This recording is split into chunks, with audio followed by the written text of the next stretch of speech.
hidden, forgotten. This is Harbor Town.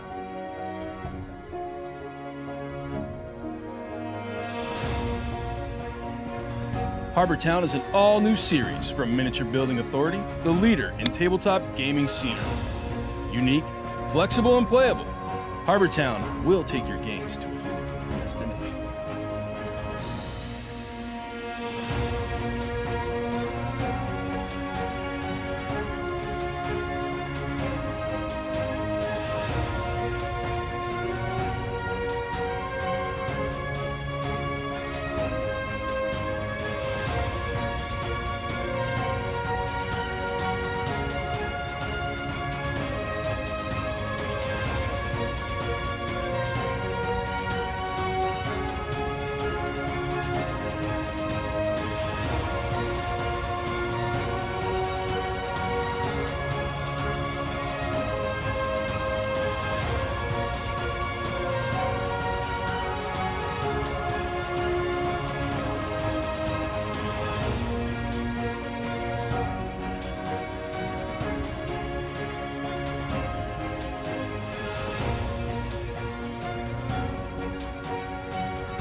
Coming on in a minute.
How are you?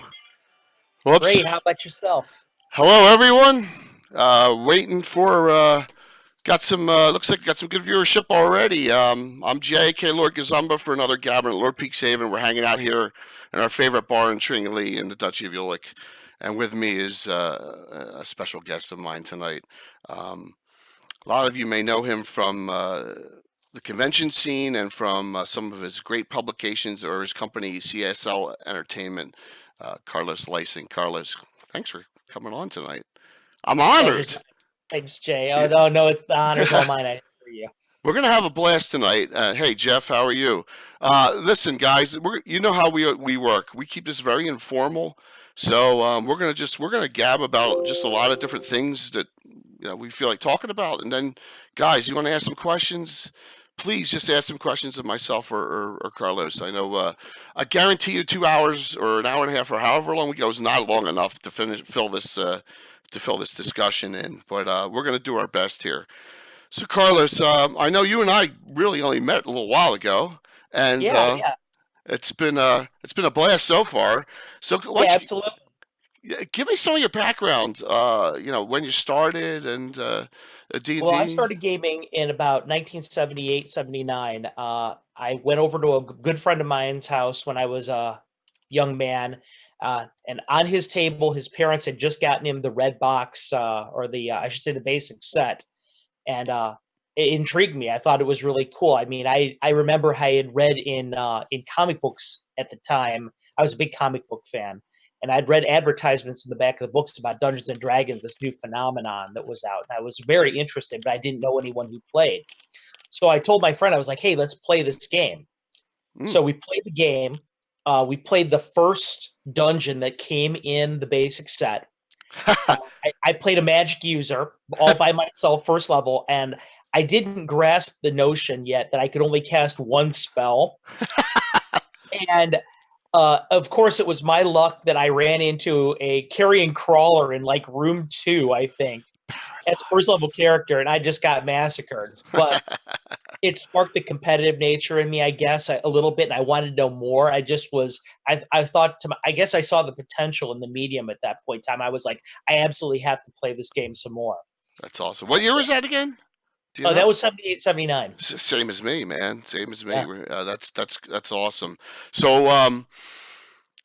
what was? I know you love DMing as much as I do. What was? Where'd you get your inspiration from to DM? Was it a person? Was it just a game? Well, I remember when I was a young man at that point in time playing the game. If you wanted to play, the easiest way to do it was to DM. You could attract a group easier that way than rather than find one. It seemed like that whenever I brought my books somewhere, people were like, oh, I've always wanted to play, or I've always wanted to try that out. And so it just sparked the natural conversations. And because I love the game so much, being actually a DM was the easiest vector to do that. And also, I've always liked telling stories. I've always liked the notion of creation. Mhm. So it really appealed to me, this whole idea that I could create this whole continuum that was totally under my control, totally everything that reflected what I wanted to tell in a story. That always really appealed to me. So dungeon mastering was kind of a natural move for me. That's awesome. Do you have a regular group that you play with now, or and it's like You mine's know what? 39 years old. I just was, do you have an old group of I right friends? now I do not have a regular group I play with. I have a regular Skype group that I play with. However, Okay. through Pixel Entertainment, we I hold different special events in which I put on different games for different groups. They tend to be one-shotters, but I'm looking forward to starting a campaign with my group through my Patreon very soon. Oh, cool. Any, Mhm. I'm assuming Greyhawk, right? Putting That's all absolutely. I couldn't think of putting it anywhere else. Now, where I put it in Greyhawk, though, I have a really, whereas a lot of people have specific places they love in Greyhawk, and I guess I have my preferences as well.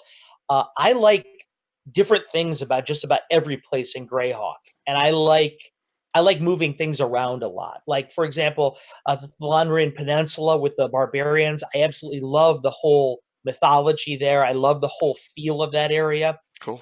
Most of my personal background, as far as being a player, was in Perrinland, so I have a very Oh, tight affection nice. for that. And I love the whole idea of the Witch Queen and her influence still being in Perrinland, Iggwiliv. Um, and Beautiful. even going to the south like Keeland, and I love things that are off the map a bit, like the Medio Jungle and Hepmona Land and things like that. All those things appeal to me in some form or fashion. That it's why I love Greyhawk. You can have so many different experiences all in the same world that you'll never get bored ever. That's true. That is absolutely true. I know we bounced around a lot in our campaign, and we have like our spheres of influence in the Order of Yule. Like we have like 5 of them, so we're all over the place. And it's just there's always something you can come up with, always a new storyline. Speaking of Ulick, I love Ulick too because besides the Patriots of Ulick module that was actually released, the official support that was given to Ulick was really never all that distinct. So it was really a whole clay that you could mold in whatever direction you wanted to. So I could see why that would appeal to your game group and you as a DM and as a creator so much. I love Ulick for that particular reason. I mean, it's got its own flavor, but yet it's very an untapped resource. Oh my gosh, it is, and I I think that's what drew us to that spot. Back in the day when we were playing was we were doing a lot. Everyone wants to pretend that they were at the Battle of Emerald Meadows, right? Everyone like that. That's where we started, right? It's like, oh Right. yes, we were there. And so we were always in that area in the Sheldamar Valley, and it just the map was kind of devoid, Duchy County and even the Principality, and the Jewel River was there, and they said all the humanoids were driven out of the Lord Mills and ran out to the Pomars and took over the Pomars. I think to myself, well, why isn't anyone defending the Jewel River? And that's kind of Right, how it started. exactly. you I mean, know, I remember vaguely in the Living Greyhawk Gazetteer they mentioned, arrow shots across the Jewel River here and there, skirmishes, but that's about it. yeah, and it was like let's develop it up, and that's it. We just ran with it from there. We already have a question out there. I'm going to fan through. Rocks and everyone watching, we got all of a lot of the modules that Carlos has made on here, and some of them are classics, and we're going to discuss. But we'll get it. This is the teaser I'll give you for the rest of this. I'm going to scan through here real quick. I like to be able to do this. All of them Boom. are Greyhawk, for the exception of that of the MLP game that you guys just saw over there, which was a specifically written game for Luke Gygax's 3 daughters, That's which I so ran awesome. over at GaryCon. It That was is I found out that they were into it. I knew that they were going to the show, that's and I great. thought to myself, wouldn't it be cool, if I ran a little game for future Gygax? So That that's is, what I dude. That's did. genius, actually. Mushroom Blue. We already had a question. Okay, here it is. Mushroom Blue. tidbit. 5 hours, couple hours. Carlos wrote this for us in a couple hours.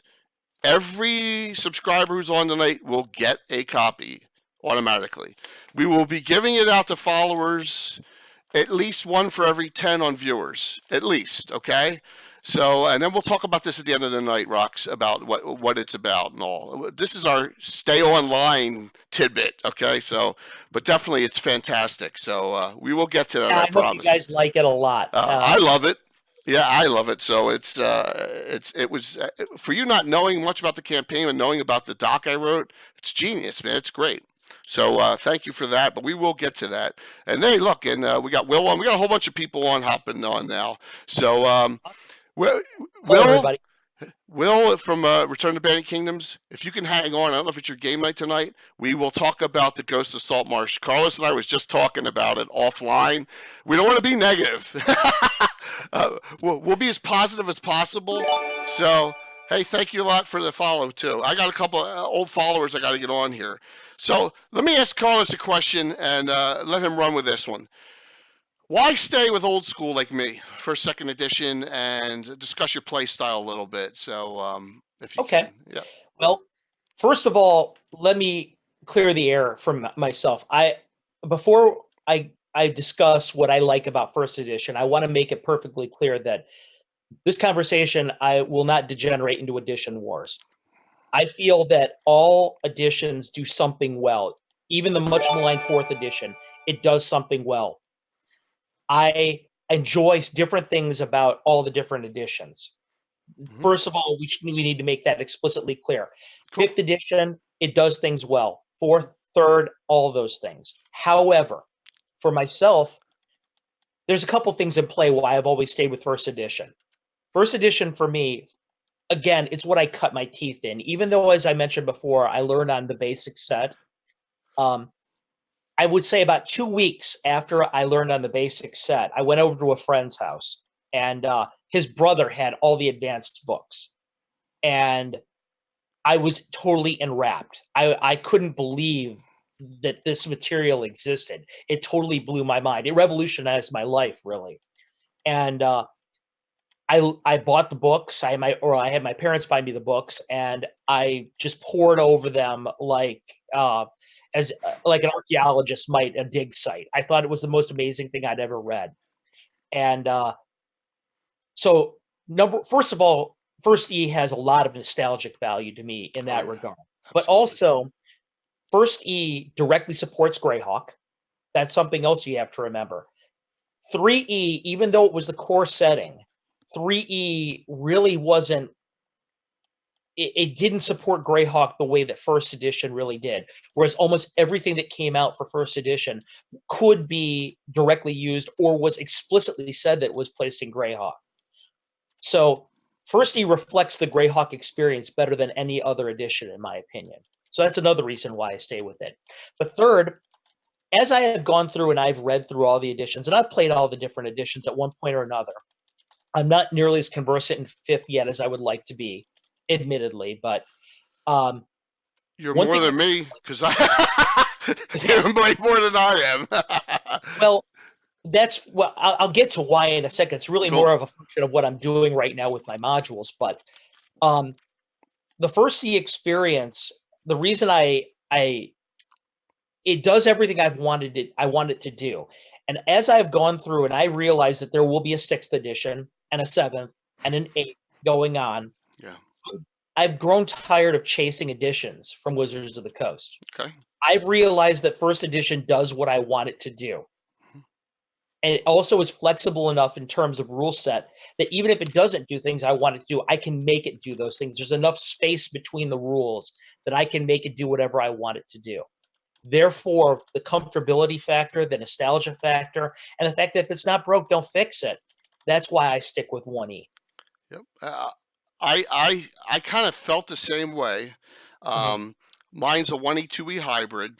We love specialty priests. We love wild mages. We love elementalists, all 2E. And then 3E, we took feats and moved them and kind of hybridized the proficiencies. So we got a smattering of 3. Well, what you just said is an excellent example of what I was talking about before when I say that each edition does something well. The specialty priest was a brilliant idea. The specialty mages was a brilliant idea. Some of the new spells that are in second edition or the magic items are in second edition, I can't even imagine the game without them. They're become staples of the game. And yeah, I use those too. However, I use them in a first edition expression. I've retrofitted them to make a first edition to make them fit within first edition. And what your game is doing right over there is exactly, not only is it exactly what I mean as far as every group, every different rule set doing something well, but it's what Gary Gygax really wanted us to do. Right. Rule 0 of the game is the rules are a guideline. Okay. Absolutely. You're supposed to make them fit for the specific experience that you want them to convey for your campaign, for the whole field that you want. That's exactly what everybody should be doing. Is you should, don't be a prisoner to the rules. The rules are there to support the experience, not the other way around. I have to say it once every show. Don't be Leonard Lakofka. I got it in, so I always say Leonard. Every episode I say Leonard once. So there you go. Because Leonard's a stickler. Legend. Leonard's a legend. He's a stickler one. But I agree completely.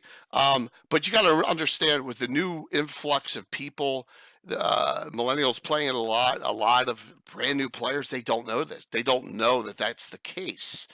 No, and what you just though said is, so it goes back to what I was going to tell you about my modules. So one of the reasons why I'm playing first edition is I had to make a decision of what I wanted to do for my modules. Now, in order to respect IP, I can't use specific Wizards of the Coast material. Right. What I've done is I've used the Osric system, which is open source first edition game. Okay, terminology, guys. I say Osric, old school reference and index compilation. That's what Osric stands for. Yep. And I want to give a shout out to my guys at Black Blade, Alan Grohe and John Hirschberger. They're the ones that put that book out, and it is a really, really faithful interpretation of first edition rules. It's a free download through Black Blade. If you guys are interested in picking it up, it would make a great addition to your collection. I can assure you. That's awesome. But I wanted to make a first edition. I had to make a decision what kind of edition I wanted to run, and I decided I want to stick with first because it's what I'm conversant with, and there was an open source option for me, so that way I could continue. Whoops. He kind of chunked there. Let's see if we can get him back. I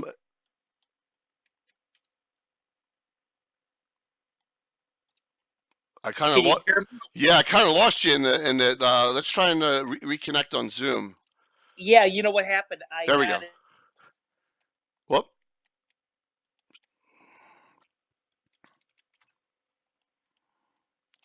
The broadcast is still up, correct? Broadcast is still up.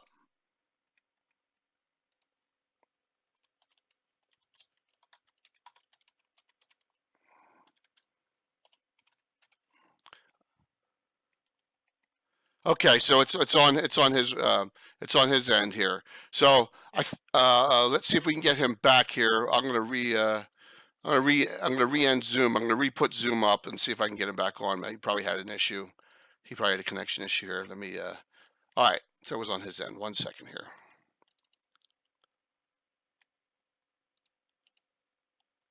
See if I can get him back on. All right. So I think what he was saying was, that if one is his way to go. He's got the rules compilation there. There you go.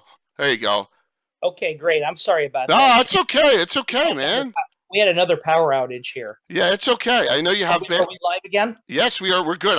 We stayed live the whole time. So okay, awesome. I apologize, everyone. Here in Ohio, where I live right now, we're having terrible storms and power outages. So we just had a flicker just now. So I apologize for that. That's all. It's no problem. It's everyone's But cool. as I was saying, I had to have an open source option for myself, so I chose Osric.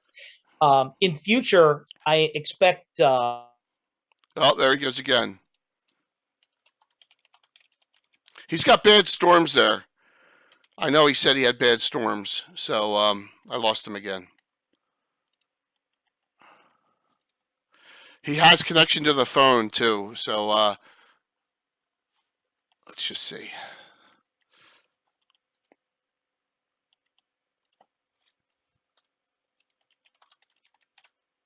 Can you hear me, Jay? Yeah, got you again.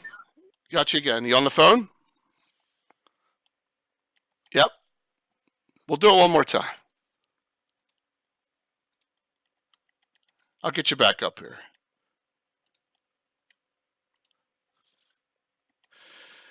So let me, while he's trying to reconnect, let me talk about what Carlos has done for us. I'll fill the time here. Mushroom Blue. We're talking about when he was going to come on the show, and Carlos said to me, Jay, I want to do something for your Order of Yule campaign. And there, okay. No problem, dude. You're fine. I was just filling the time. We're good. No worries. Okay. No worries at all. You're good. You're good. You're on your phone now? Yeah, I am on my phone. That's okay. Okay. So I had to have an open source option myself available. So I decided to go with Osric or Osric, however you want to pronounce it. Eventually, at Castle Entertainment, we're going to be doing 5th edition. We're going to be doing other things, but this was the most convenient thing for me, so that I could continue to respect IP with my different projects. Because even though I'm doing Greyhawk, thank you. It's very important to me to respect IP. And I understand that completely, absolutely. You know, there's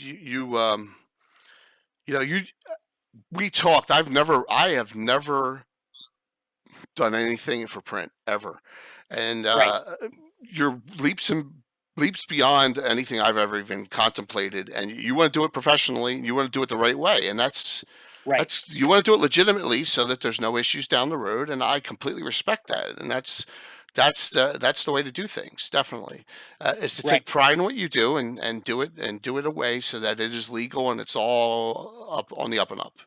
Perfect. Right, and it's also really important to there could be times down the road, that the stuff that the Castle Entertainment is making will be considered canon.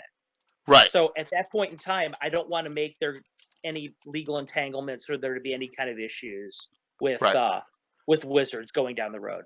Right. Makes complete another sense. So I'm glad to hear that. I'm glad to hear that you have that all set ahead of time, so you're prepared, and that's a good thing. So some other terminology you may hear, and we may talk about this. OSR is not OSRIC. Osric and OSR are different. OSR stands for Old School Revival. All right, so that's another. You may hear OSR. That's a lot of people. They talk about the 1E, 2E, and the different rules, like Castle Crusades or something like that. That's considered OSR. And then you may hear OD&D, not AD&D. Why don't you explain OD&D to everyone? What that stands for? OD&D is the white box, the original white box that Gary Gygax created when back in the day. For those of you who aren't familiar with what I'm talking about, the white box is this particular thing right Nice, now. you have it. Oh, cool. Oh, of course. How could I? But the white box is really the thing that started everything off. I mean, that was Gary's first real creation, and you'll hear that referred to as OD&D.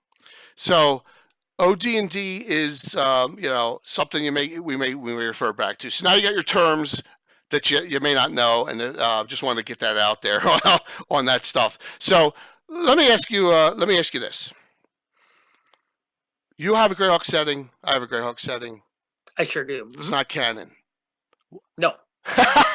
So when did you start deviating from day one in the 80s, just like I did? Yes, I did. Okay. I did. Give me Okay. And I'm sorry, go ahead. I was gonna say, give me like a major or two deviation from what everyone knows about Greyhawk that you have in your campaign.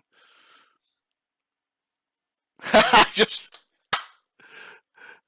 lost them. I asked the question and lost them. Ah, you back? Okay, can you hear me? Yeah. Yep. Yeah, can you hear me? Yeah, I can hear you, but I Okay, can't see you. I would say. Okay, well, that'll change here in just a second. All right, sounds good. Okay. Oh, you lost The- power? We totally lost power. Oh my gosh! I am on Castle Entertainment power, which is. Oh my gosh! I just turned on the flashlight that is in my room, but that's okay. Wow, We're I'm sorry. hard We're doing it in the door. we're- That's dedication, Carlos. Holy jeez! Wow. Well, you know, I've recently had a couple chats with other people in which they've kind of gone awry. Yeah. And I'm determined not to let that happen here. So Okay. anyway, like I was saying, my major deviation, I would say, would probably be there's the mood lighting for us, Jay. Yeah, that's awesome, man. It's gonna be a classic Okay, all time, man. This is gonna be great. This is good. I would say probably the biggest deviation that I have is that I don't. My map of Orth is greatly different than the map in Dungeon Annual number 1. The map in Dungeon Annual number 1 Okay. is, to me, I've always kind of looked at that as being a fraudulent map. Okay. I don't think that it really reflects a geologically and geographically. I've never been a huge fan of it. Even the genesis of that map, if you do a little bit of research into how it was created, I've never been a big fan of it. So my map of what lies beyond the Flyness is greatly different than the map that you'll see in materials, and that would probably be my biggest deviation.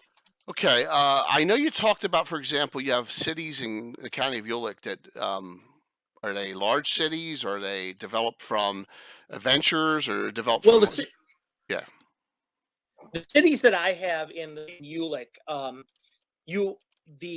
first of all, what you're referring to is in my game, I have in my modules, I have a proposed trilogy of modules. The first 2 modules are in print. Okay. The first one is called In Nomine Sept.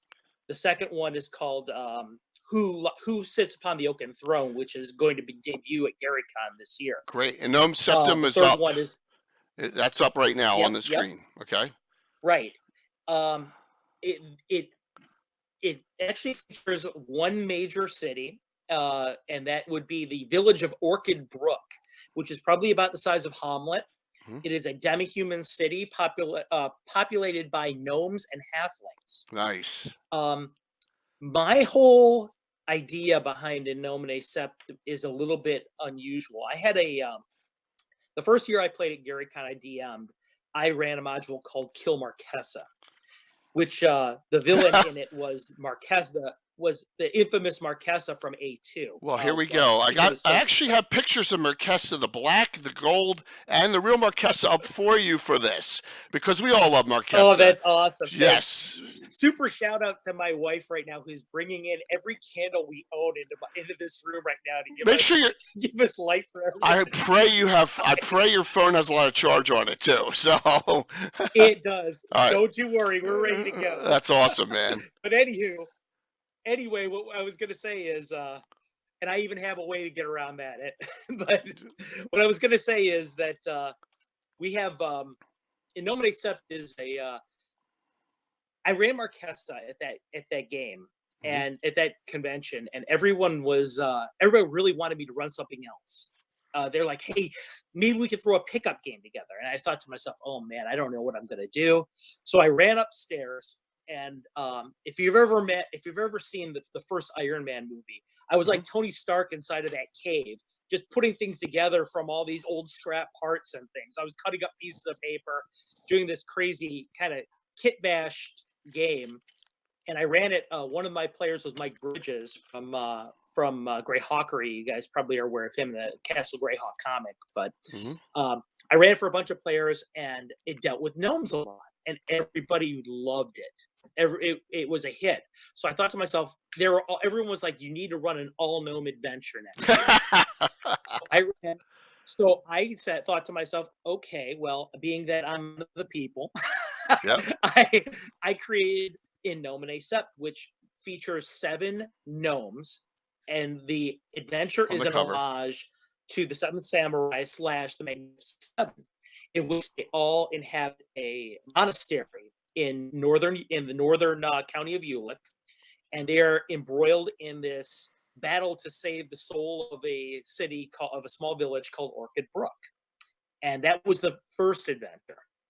The second adventure, they've realized there's major corruption, and they're going to the capital of Junri, and they're going to see if they can uncover what's going on within the capital.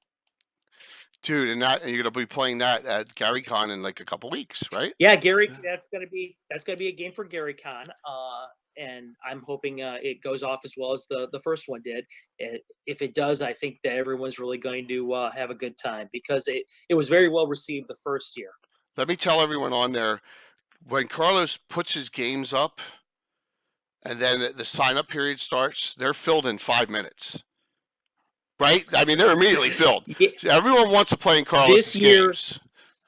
This year, it was really, really gratifying. I had 2 guys join that were diamond level badges at GaryCon, which I believe are $1,000 Yes, tickets. they are.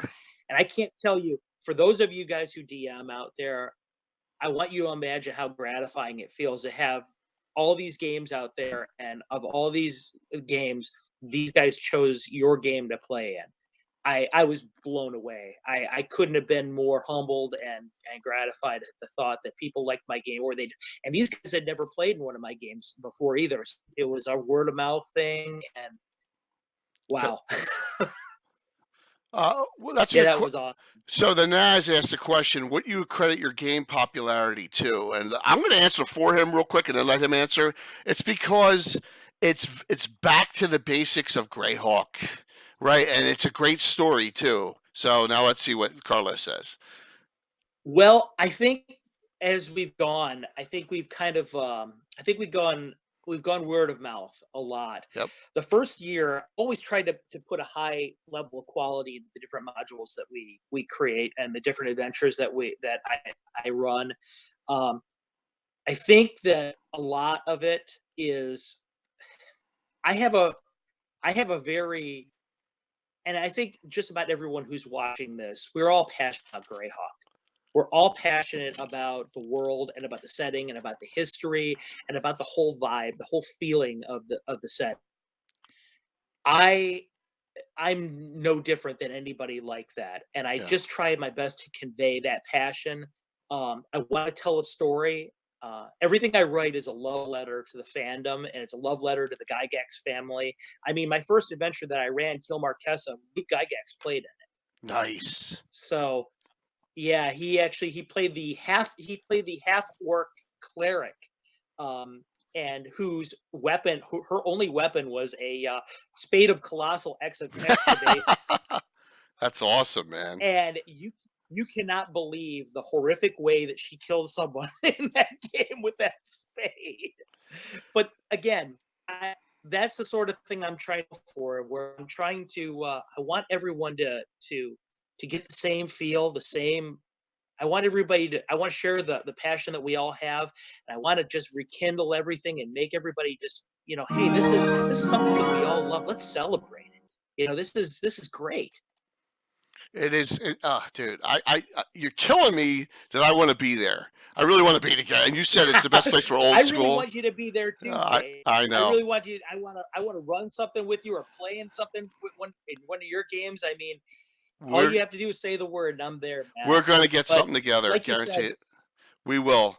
but I, like you said, maybe Gen Con, maybe Gen Con. yeah, Gen Con's a definite. But Myself, Dio Marco, and Jacob Jansen, a bunch of them. We're all going to be out there, so we could definitely do something. There may I'm be something thinking before that that. sure, sure. There may be something I before know that. this. Like you said, oh, I'm looking forward to it. But like you said, it's very. I try and tie everything I do very tightly to Yeah. things that everybody will know and love about Greyhawk. Like for example, I'm not sure. We talk. Your Greyhawk, your casual Greyhawk, they know about Iglev because of I. They know about Bayous. You Yeah. know about all these gremlins, but your real Greyhawk fans that have been your OGs, so to speak, that have been around there for a long time, they may think like myself that the greatest Greyhawk villain of all time is Marquesa. There are very few villains in Greyhawk that are truly as unrepentantly, horrifically evil as Marquesa is. She had to be the focus of my first set of modules. And I agree. And we were chatting And about that's this. Oh my gosh. I mean, she is, I can't think, not counting dark elves, demons, she's the most yeah. evil elf I know in all of Greyhawk. She's And for, so vile what she does. right. And for those of you who don't know who I'm talking about, was a in the series of modules. She's first appearance in A2, and she is a fighter magic user, an elf, and her whole shtick is that she is also a surgeon, and she is sort of like the Dr. Megala of Greyhawk in that she makes these monstrosities, these horrific experiments on the flesh and blood of innocent people, and she is a totally unrepentant evil piece of work. Yeah, absolutely. I throughout it was my whole goal was in the course of the different Marquesa modules I would run, I wanted everyone to hate Marquesa as much as they should if they couldn't kill her. Yeah. We are now in the third session of Gary Cons where no one has killed Marquesa. The first module was called Kill Marquesa. The second one was called Die Marquesa Die. And this one is called Marquesa Thy Name is Evil. I have people messaging me constantly talking about how much they hate Marquesa and how much they want her dead. Yeah. Well, one of the shticks about this module that I really I've enjoyed so much is every time the players fail to kill Marquesa, I randomly roll, and she does something horrible to them that I include in the background of their character sheets. For example, the first year, the subject of this was the paladin of Tritherion, obviously the god of freedom. He went home after failing to kill Marquesa and found that his entire small village was put in chains and sailed down the river. Oh my gosh. He will never see them again. Oh my gosh. For a paladin of freedom, I want you to realize how horrible that is. Time it was the monk, and I'm not going to spoil it for the player character who is going to play that character. But just suffice it to say that what she has done to the monk's monastery when he went home is suitably Marquesa-like. Oh my god. So yeah, I always include that in the pre-gen characters. There's a whole back history which is developed, and this year what I've taken to doing is I've taken all the players that play tested it. Obviously, they get play test credits in it from the year before, but I contact them offline and say, "Hey, listen," I pose them a series of three to five questions. Based on what happened in the last adventure, they may have found a sword. Mm-hmm. Would you use evil sword? Would you destroy it? Would you sell it and raise the dead on the paladin that died in that adventure? What would you do by gaining a level? For the monk is of high enough level that he would have had to have faced off against another monk to gain a level. Would you do that knowing it could weaken your position within the theistic hierarchy of your church? or would you stay at your current level and focus on beating Marquesa?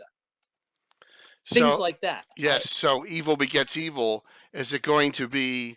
Is it going to be? Are you going to use evil for your purposes, and how much you going to compromise on your alignment and your ethos to get her dead, to get rid of her? And not only that, Yeah, but I like the notion that these player characters feel like they're also in an extended campaign and they have agency over how their character develops.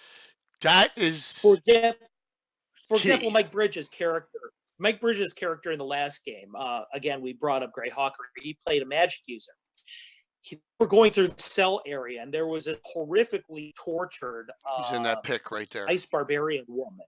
Hmm. Ice barbarian woman, and he cast knock on her cell and recovered her.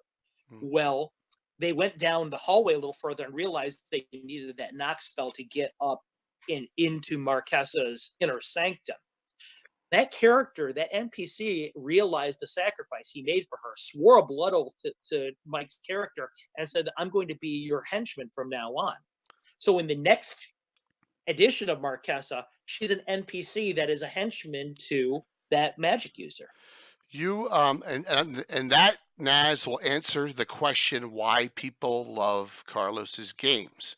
It's just a DM that can link long-term adventures into a campaign setting, even if it's a convention setting for the campaign where they're seeing them once a year, is above and beyond. And that's what that's where I feel like, myself and Mark and Tim and Carlos, that's what we bring to the table here. We bring a story that turns into memories.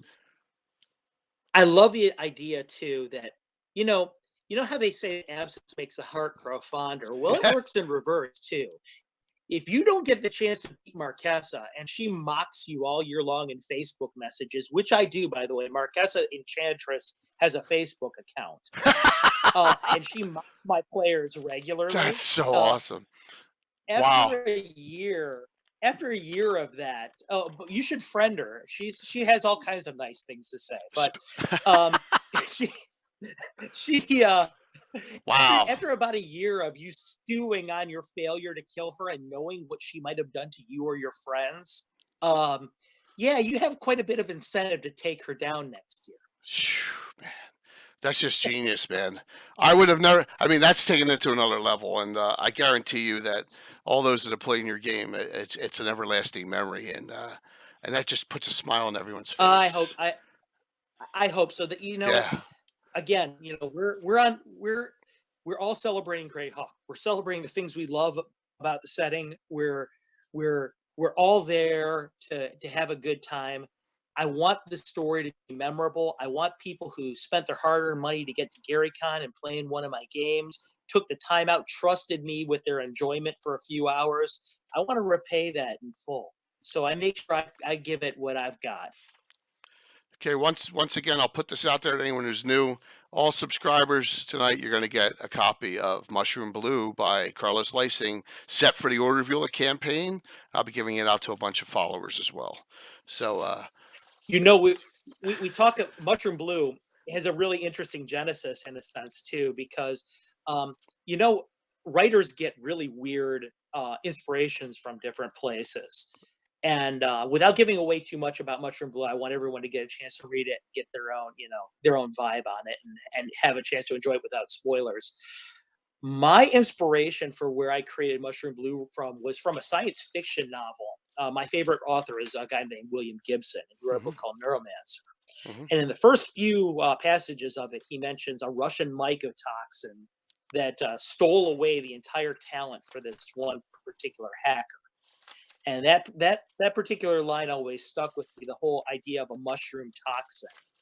And so without giving away too much, that's where Mushroom Blue's inspiration was from, besides your EULA campaign, of course. I just want to say this. I've never had anyone ever put down, and I'll read the first line. This adventure was designed to be used within the Order of Eula campaign created by J.L. Scott. I've never had anyone do that, Carlos. So, I mean, come on, man. You got my heart for life now. And then at the very end, very last line, it's dedicated to J.L. Scott. Long live the Order of Eula. I mean, come on, man. You got me. You got me. You know, Yeah. right in there. But we'll be giving it out, and Well, it's I'm awesome. super glad. I'm super glad. More than anything, when you do something like that, there's a little bit of a risk inherent in doing that, because your first thought is, as a writer, what if this sucks? Yeah, that's like that's like the Because you Beatles. think, They didn't want to get on stage together after all those years because what if we suck? yeah, Yeah, I you think understand. you think to yourself, I'm trying to celebrate this guy's setting, and I'm trying to, get a. You've told me about your setting, but sure, like you said at the beginning of this, we haven't really known each other that long. No, So but I'm trying to get the whole vibe. I'm trying to get the whole feeling of it. I'm trying to contribute to it remotely. I'm thinking to myself this whole time as I'm writing this, geez, I hope he likes this, no, of man. course, man. You did, and it fits right into the campaign. So, just for everyone out there, we're going to finish up for us. We're going to finish up the adventure we're doing now, which is actually called Blue Crystal Mine. Believe it or not, it's another blue. Then we're going to run another adventure. Yeah, it's funny, the ironies. We're going to run another adventure. Then after that one, we're going to run Mushroom Blue for our new group of unnamed, still first level characters in the Principality Ulick, running out of Winchester's Bulwark and running. But this one will be at Warmonger's Tower, which is written right in the adventure. So Oh, yeah, perfect. yeah. So here's a Yeah. question. I got to getting And back then, to what's that? go ahead. Go I ahead. was I'm going to say, sorry. getting back to some questions. Give me an example of canon in Greyhawk you can't stand. It could be a person. It could be an Ooh, event. Just I do you don't like. dislike? Good. Well, okay. Well, as I mentioned, the map is a big one for me, but in general, I don't really like the entire way that we went about, or I should say that published authors have gone about developing the what lies outside of the Flyness for the most part. For example, the Chainmail campaign was supposed to detail Western Uruk, the continent on which the Flyness is set. There's there's countries in there like Zindia and Egypt and things like that. It's really lazy to me. It's Okay. really lazy. For Okay. example, I mean, Egypt is supposed to be obviously it's supposed to be an Egyptian like setting, whereas Oh yeah. Zindia is supposed to be an Indian East Indies setting. It's so lazy. Okay. It that always bugged me. I don't like the way they developed it so much. There's some things that are in there that are that are pretty cool at the same time. Mhm. I'm not saying I hate it whole cloth, but for the most part, the direction that they went, and the way that the map informed it, nah, I wasn't a big fan. And I know, and I think that I've also didn't like the fact that we never went anywhere with Aqua Aquaria, which is which is again far to the east of the published map, the continent to the east of that. Yeah. Wade I brings up. always felt like we should have done something with that. Yeah, Wade brings up, and we brought. I think Wade, you were on a little late. Carlos already talked about that Dragon annual map. Absolutely, Mhm. and for me, it's Hey, Wade. yes, Wade. Part of. All right, so if everyone doesn't know, Carlos and I are part of right now. It's 10 persons. It's called the Future of Greyhawk Group. Icarus, Wade's on it. Will from Return to the Bandit Kingdoms, Wicked Studios is a member. Anne is a member. Grow Dog's a member. Greyhawk Mike's a member. Brian Blumklotz, who was on just recently doing the heraldry, is a member. And we're all together for one purpose, and that purpose is to bring Greyhawk back.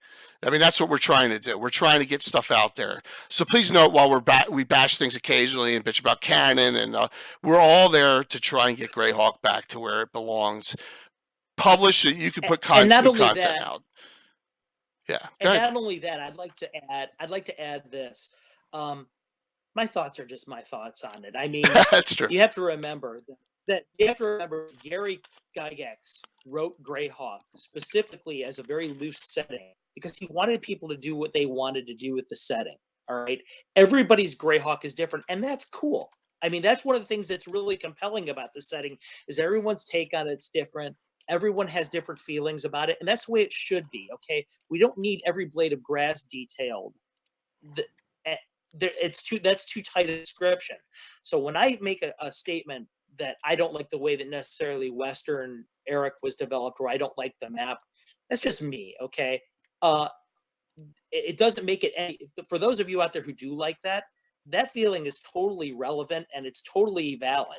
All right. I mean, if it works in your game, then that's really all that matters, because that's what we're trying to do here is everyone, you want to enjoy your own game. Absolutely. Before I diverged off to the future Greyhawk group, and Dan Shane, of course, is a member too. I apologize for not including Shane. Sorry about that. And there's one other person too, Oroko or Draco. I haven't met him yet. Yeah, Casey. That's Casey Brown, who is author of several Pathfinder adventures that are linked to. They're linked to stuff that he used to do because he was a member of the Bandit Kingdom Triad back when the Living Greyhawk was a viable entity. Okay, cool.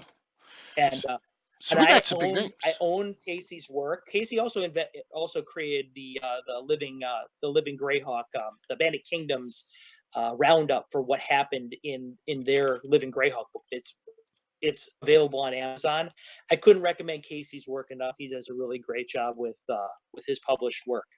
It's something that Greyhawk fans out there who are interested in giving support to the setting, it's something they should definitely check out. So we have some talent in this group, and we're all out there for you guys. I mean, I don't want to sound egotistical about it, but all of us are there because we enjoy and we love the setting, and we want to do whatever we can to assist it moving forward. And that's what's so inspirational to me is that this guy.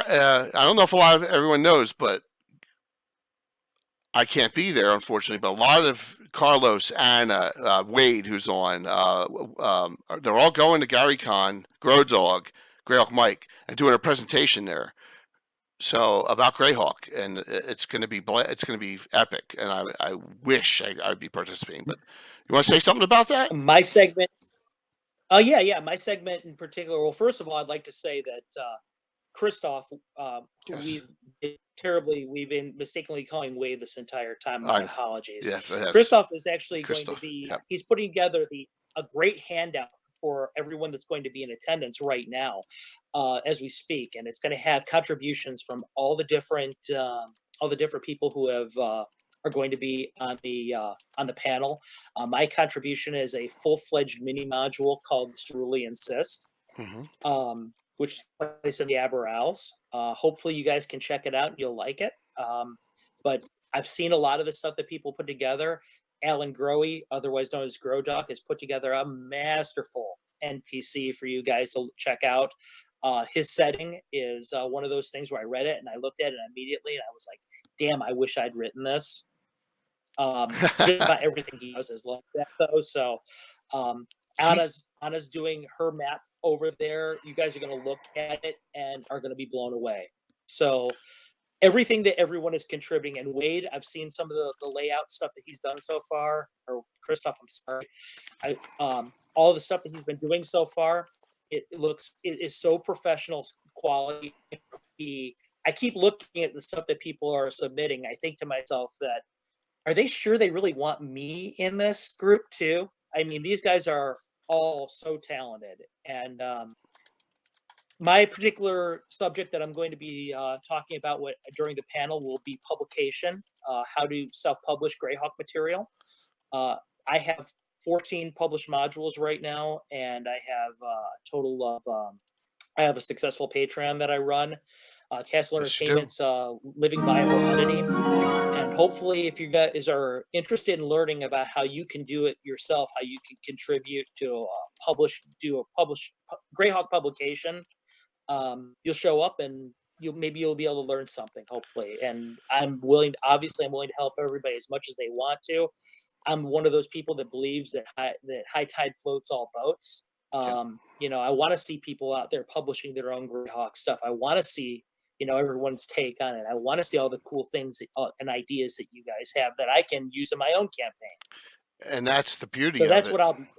That's the beauty of it. But even if something doesn't happen in the near future, I know Christoph and I were going back and forth on Discord before our show about it.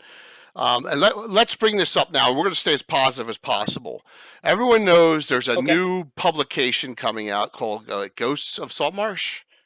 Is that what it's called? Yep.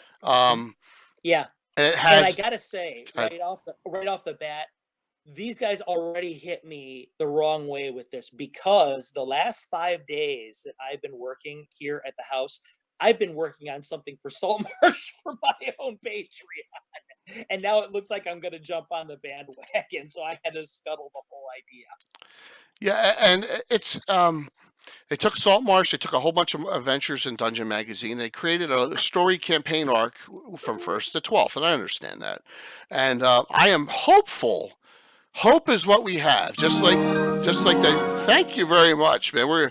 And there we go, dude. Christoph, thank you. We really appreciate it. I really appreciate it. Make sure you throw me a follow too. I don't think you haven't yet. So, but that was very nice of you. Thanks, man. We're gonna keep on going with this. I got some surprises coming up starting for next week too. We'll discuss at the end. I lost my train of thought. My gosh. The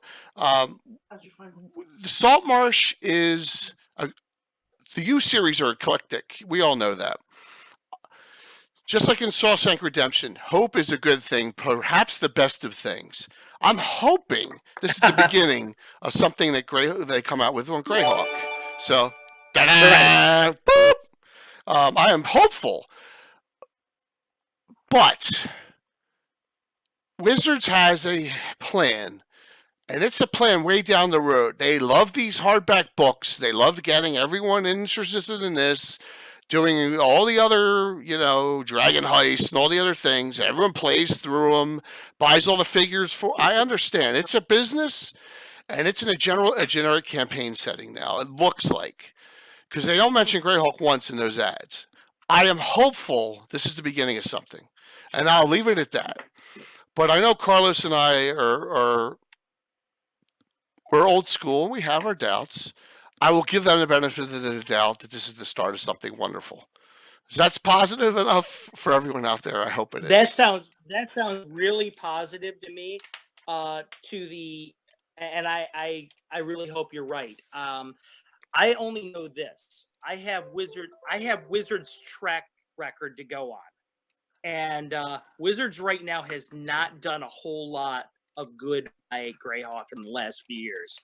I still feel betrayed very much by Wizards for the way that they have pilfered Greyhawk history and made it part of Forgotten Realms. And the reason I feel that way is because there's really no way back from that. Yeah. What you've done is you've brainwashed an entire new generation of fifth edition gamers who really don't understand the history of this thing. Carlos, now they think to the point. I'm sorry. Go ahead. Yeah, I was going to say this. I'm gonna retort for you real quick on this, where we may differ a little bit. Okay. Okay. I have in my game Snowlock Snowball Storm, 2nd level spell. That's a Forgotten Realms mage. They have Melsacid arrows, sure, and they have Tensor's floating discs. So there is some crossover that everyone ignores. There is a little bit here and there that kind of merges together. We've always been able. We've always been able to say that this is largely because we have so many plane hopping characters that have been able to do that. I mean, Morton Cannon is well known to have traveled many different planes. And if you really want to consider Dragon Magazine, Ed Greenwood stuff canon, then we know from Wizards 3 he's met Elminster before. He's met he's met all these people before. Right. So as a result, it stands to reason that there could be some cross-pollination of spell use. Yeah, spell use doesn't bother me so much. Okay. But it's when you take an entire place like the Tomb of Horrors and decide that it's going to be in Forgotten Realms, or when you unmoor the entire Castle Greyhawk in 3rd edition and make it a plane-hopping Brigadoon. I got it. Now that's crossing the line to me. I agree. I agree on its suspect, but I'll say this. Yes, and as long as you said, we're going to stay positive over here, so that's all I'm going to say. Absolutely, and as long as you and I are alive, the old school Greyhawk will exist, and Leonard Kafka. Okay. As long as the three of us. Well, I am going to throw this out here, though, Jay. Go ahead. That's where we wind into my first argument about this, though. There's going to be a group of 5th generation players out there, of 5th edition players out there, who think that the Tomb of Horrors has always been in Forgotten Realms, and when we're gone, guess what? It becomes in Forgotten Realms then. That's true, but I'll say this. And that's the issue. I believe that the worlds are what you make it, and the world, and so I see that with media and with one of the reasons I started streaming last June was this. I knew 5e was huge, and I knew it was a big thing, but I knew that our tabletop miniatures play style was unique, and I wanted to show people there was another way to play besides Theater of the Mind 5e, which is all you see on Twitch, right? 95% is on Twitch. Now, Frank, Nightheart Gaming's on. You're with me. You do miniatures, right? So we got some miniatures play on here as well. But there's other ways to play D&D besides that. So, and I knew we could bring something different to the table, and I knew that there was room in the whole pot for the old school. There he is, Frank. Frank, love your stuff, man. I mean, it's professionally done. Shout out to the other streamers that I partner with that are on now. Nightheart Gaming, Wicked Studios LLC. Please, guys, give them follows. Let's we got a whole group of other streamers that we all work together, and they're two of my partners. Please, when we're done here, give them a follow.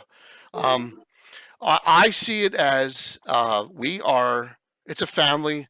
Greyhawk's a family. And you and I, if we get in front of Mike Merles or if we get in front of a key person, we should sit down and talk with them and show them what we're doing. And I think that's part of what you're doing at GaryCon. And I think that's what's happening at GaryCon. And if it's going to be on the D&D channel at some point, I think that can only help. So, absolutely. Right, Raz, the Naz has got a question here. Here's a bunch of faces 5e don't work Greyhawk as far as the base where Gary's credit stable image. There's a bunch of races in 5e that don't work with Greyhawk.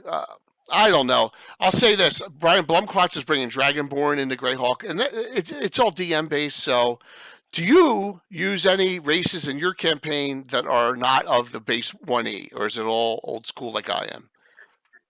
No, I actually, what I like to do is I'm a big believer in that you let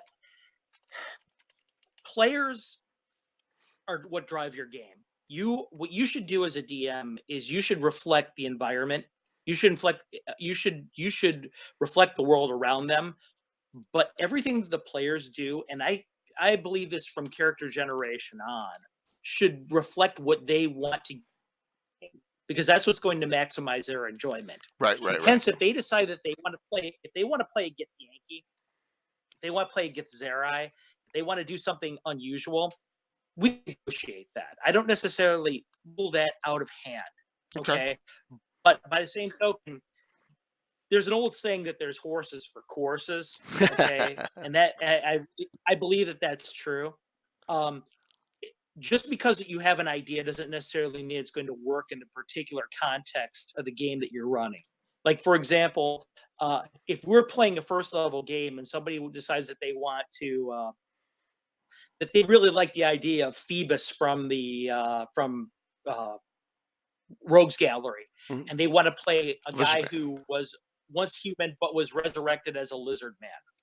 Okay, yeah, that's a great idea, but I also know that lizard man character is going to unbalance that first level game. So maybe what I'll do is I'll tell him this: hey, how about this? How about you play your first level character, and then when you die, we'll resurrect you. We'll reincarnate you as a lizard man then. Cool. Yeah. So there's room for negotiation. I mean, for me, I think there's room for. Yeah, I'm much more strict than you. I mean, we have half ogres, we have half orcs. I have NPC, some humanoids, NPCs, a bugbear and a goblin. Everyone knows them.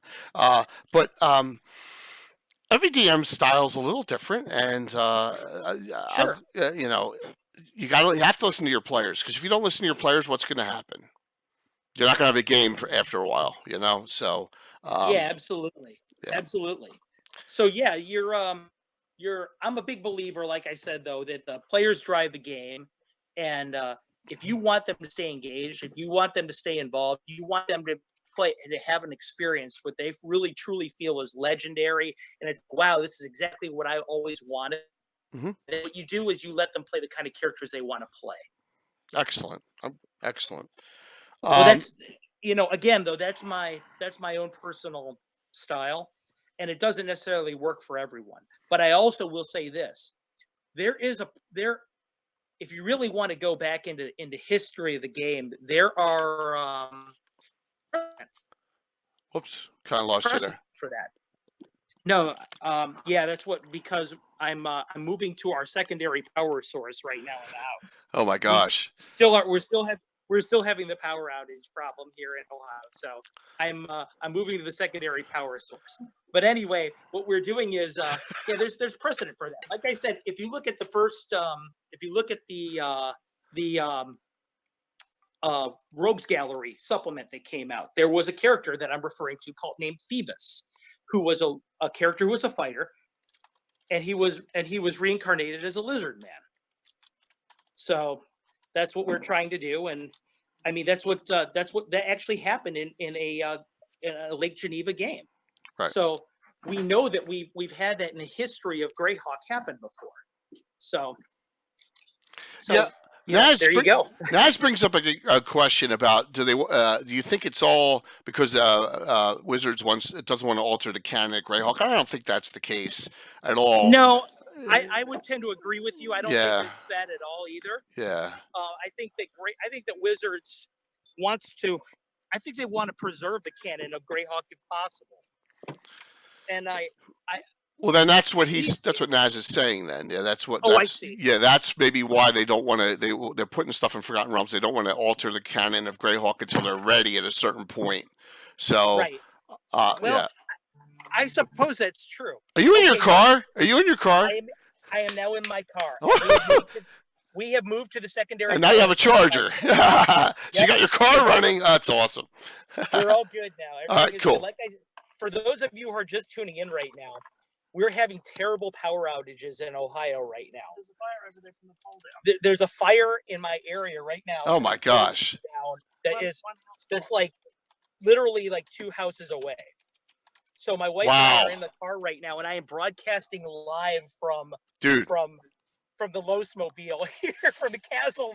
That's awesome. That's awesome. You remember Tim was on last week. He just said excellent. And Tim, the military guy he is, he's like, any way to get it done. So, well, that's my wife over there. Hi. But yeah, I'm a military guy too. I was USAF for 4 years. So. That's fantastic. I appreciate your service. Thank you so very much. You guys' service too. That's awesome. But going back to canon, the ideas of canon. Right now, I think that we've gone to a place right now in Wizards where I'm not so sure they're really interested in canon.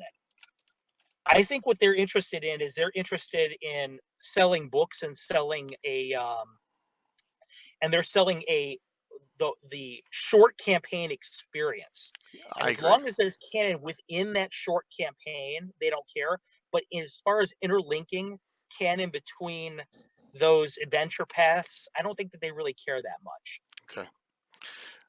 We're going to get off this now, and that was a good discussion on because I know there's a lot of it's all supposition at this point, and I completely agree that it would be a shame if Greyhawk were to go away with them, right? And that it's up to us to do whatever we can to stop that, and that's why we're doing the things we're doing in the future of Greyhawk and at GaryCon, and one of the reasons why I'm streaming.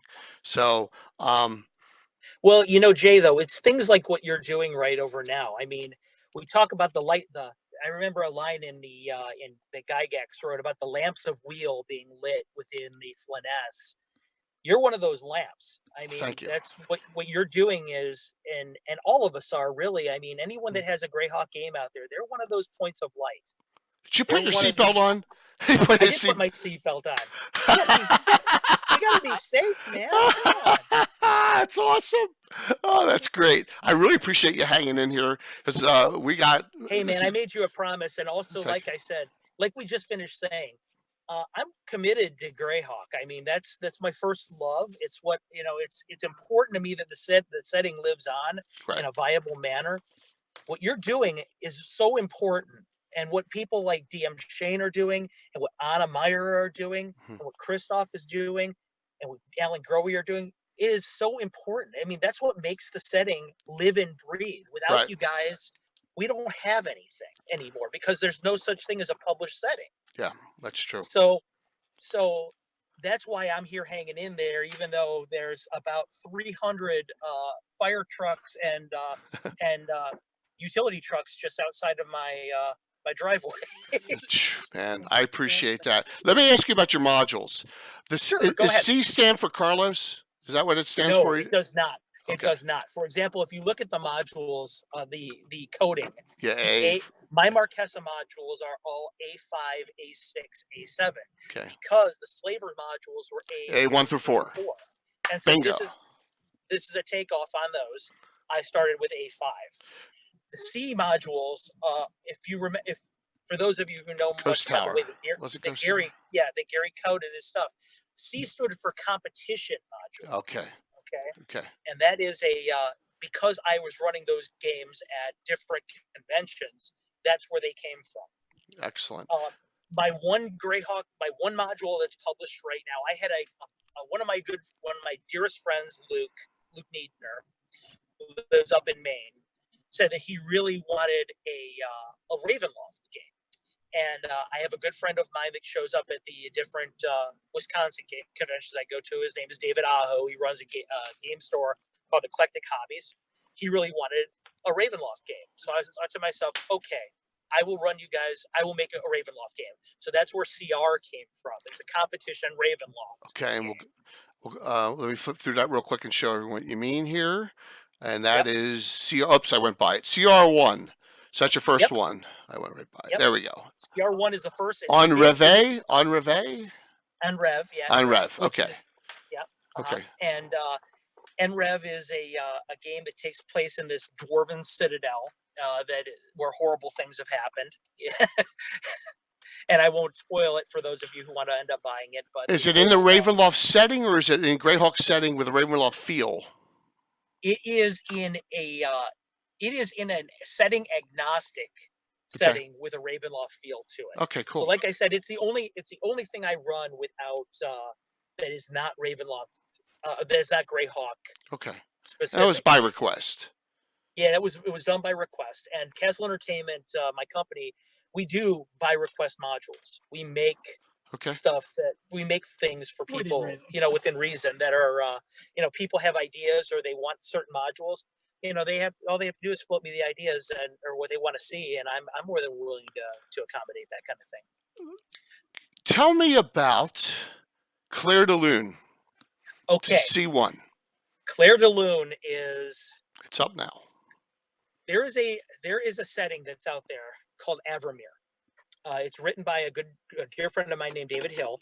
Okay. It is OD&D. It is his own setting. David had no adventures at one point written for Avramir. So I asked him, I said, hey, would you like Castle Entertainment to directly support Avramir and create modules for you? So I told him I would make 3, and I did. That would be Claire de Lune, Pahola's daughter, and La Chasse.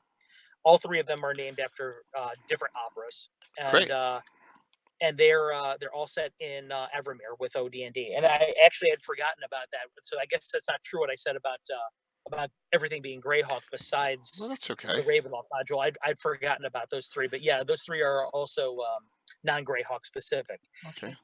They're all done by Moshade Concepts. They can be purchased on Drive-Thru RPG. Let me put it to you this way. I would never support a setting I didn't believe in. I believe in what David is doing with Avramir. It's a great setting. It's one of the most unique settings that you're ever going to see. It's got its own vibe to it. It's got a very specific kind of feel that you're not going to get anywhere else. And in a world where we that are experienced gamers feel like you've seen everything and done everything, that's pretty rare. That is and OD&D once again is original Dungeons and Dragons, so it's going back to the original books. It's going pre-box set, original old school basic box set pre that. So yeah, and the rule set for the the Evermere books is all OD&D, original D&D. However, my modules are written in 1E because that's what I write in, as I said Right. earlier. Right. Okay. So those of you who are conversant with one system will find moving to the other is really inconsequential. It's really not that hard. Just a little bit of a little tweak here and a little tweak there, and you got it. Yeah, So absolutely. It's really not that much different. that's cool. So the rest of the C's are Greyhawk based. Everything else is Greyhawk based, yeah, including the ones that everything else, the things that you haven't seen so far from us. We've run 3 games over at Gamehole Con this year, which were all 3 very successful. One was called Lux Eterna, which takes place in the Sea of Dust for Greyhawk, and one of them is all of a sudden I'm drawing a blank. The Ravenloft game, as I mentioned before, and yeah, I'm sorry, I was just thinking of the Sea of Dust game. The Sea of Dust is C7, and you'll be seeing that published later on this year. Right now, I'm allowing my Patreons to get their first crack at the module. But yeah, that it takes place all in the Sea of Dust, and it may be your only chance in a published adventure, if you play your cards right, to meet face to face with a greater deity. Oh, beautiful. Awesome. And since we're talking Len Lakofka so much in this adventure, yes, it is a Soul deity. Yeah, beautiful. It has to be. That's great. Yeah. Len would love that. Yeah. Tell me about Lux Eterna. That looks pretty cool. Yeah, C9. Lux Eterna, like I said, it takes place in the Sea of Dust. All right, so that is Lux Eterna. Okay. Yeah, what basically happens is that the cover art of that was done by my good friend and Castle Entertainment cover artist Dan Govar. Okay. What happens in that adventure is the player characters have either found lore, or they've been brought to this specific location, the Sea of Dust, where it was run by a viceroy by the name of Enzaniel. And Zaniel was a very powerful mage, and he linked his soul to the land on which he lived because he loved the Soul Imperium so much. And that was great when it was alive in a vibrant place. But after the Reign of Colorless Fire came and turned everything to dust, he became a very different individual. He retreated down into the family crypts in which their family, who was very, very wealthy and very prestigious, that they'd kept down there. And he began to create a way that the Soul Imperium could rise from its ashes and live forever. In doing so, he was trying to create a major artifact. And I'm going to leave it at that. Beautiful. And that is really the player characters are showing up as treasure hunters. They don't realize that they're stumbling into Enzaniel about ready to launch his plan to rewrite history. And this is why a greater god, Lendor in specific, is going to be involved. Before we open this up to, and I know a lot of the audience has questions, and we want to we don't want to get back to the salt mark. I was like, we want to try to keep it to Carlos's stuff, but that's okay. If it deviates, it's fine. No, that's okay. Yeah. I don't mind talking General Greyhawk either. Like I told you before, it's my passion. Man. Yeah. How about okay. How about Zavad and Who Sits Upon the Oaken Throne? Those two as well. Give us some synopsis of those 2 modules. Well, Zavod in Russian means foundry or factory. And as I mentioned before, I was in Intel when I was in the Air Force, so we did a lot of Russian back in my day. So I have a big affinity for Russian culture. So Jason Zavoda, if you're out there, I'm sorry to tell you this doesn't have much to do with you, but he's on Facebook all the time posting stuff. So I know. Yeah. I thought about that after I released it. I was thinking to myself, is Jason Zavoda going to think I'm writing about him? That's cool. But anyways, the adventure. First, I want to talk about the genesis of how it was created. There was a really big, as you mentioned before, my games sell out at Gary Con very quickly. Mm-hmm. And it breaks my heart in a sense, because not all my friends and not everybody that I want to play in these games gets a chance to play in these games. So I end up creating a ton of games that I can run kind of off the list a little bit. Mm-hmm. where they're not published games, but I can run them for my friends when I'm at GaryCon. And one of these games was Zavod. Zavod is the whole group is made of rangers and druids. And what has happened is, some of you out there may be familiar with Lord Henway, who owns a menagerie in the free city of Greyhawk. Well, Lord Henway has had 2 of his precious rust monsters stolen from the free city of Greyhawk. Nice. Menagerie. And he conscripts these rangers and druids from the Gnarly Forest. They're all junior gnarly rangers and gnarly druids, to go and see what has happened, because they lost the trail of where these rust monsters went once they went in the forest. Cool. Well, the truth is that these were stolen by a thief who has found something, a portal in the gnarly forest, a long forgotten portal that he can't get through with any conventional means. It's an iron portal. So what is he going to try and do? He's trying to get a more mundane way to access these rust monsters. Okay. And so that's really cool. That's how it all works out. But it ran out. It was really cool in play testing when we did it at GaryCon. The players really had a good time. Anna, I know you're out there right now. Anna got to play in that game. Oh, okay, great. One of the pre-gen characters in that game, if you look very closely at it, is a direct homage to Anna and the type of characters that she likes to play. So I got a chance to put her in the game a little bit, in a little bit of an homage. Excellent. And that's very important to me too. I do want to go. I do want to add something about that as we speak. It's always been a piece of Greyhawk history that Gary Gygax and his and the people that wrote modules would make these homages to different players or different characters that were in their campaigns. Like it's common knowledge that Ernie Gygax's character was Tensor. Mm-hmm. As when he used to play, Jim Ward, even though he called his character Bombadil right back in the day, Drawmage is Jim Ward. Drawmage, yeah. So I like to do that with my own games. And for example, I have a great artist, Sebabrigi, which is an anagram for Mike Bridges, things like that. So That's I've awesome.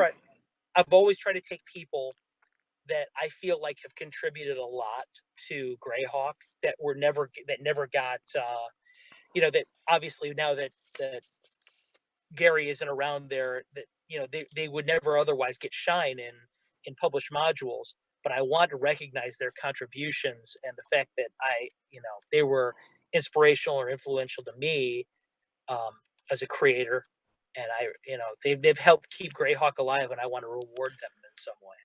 I got a question from the Nazrat, one of our best, longest subscribers. I think the longest, with Jeff. What's going on? He's a good guy.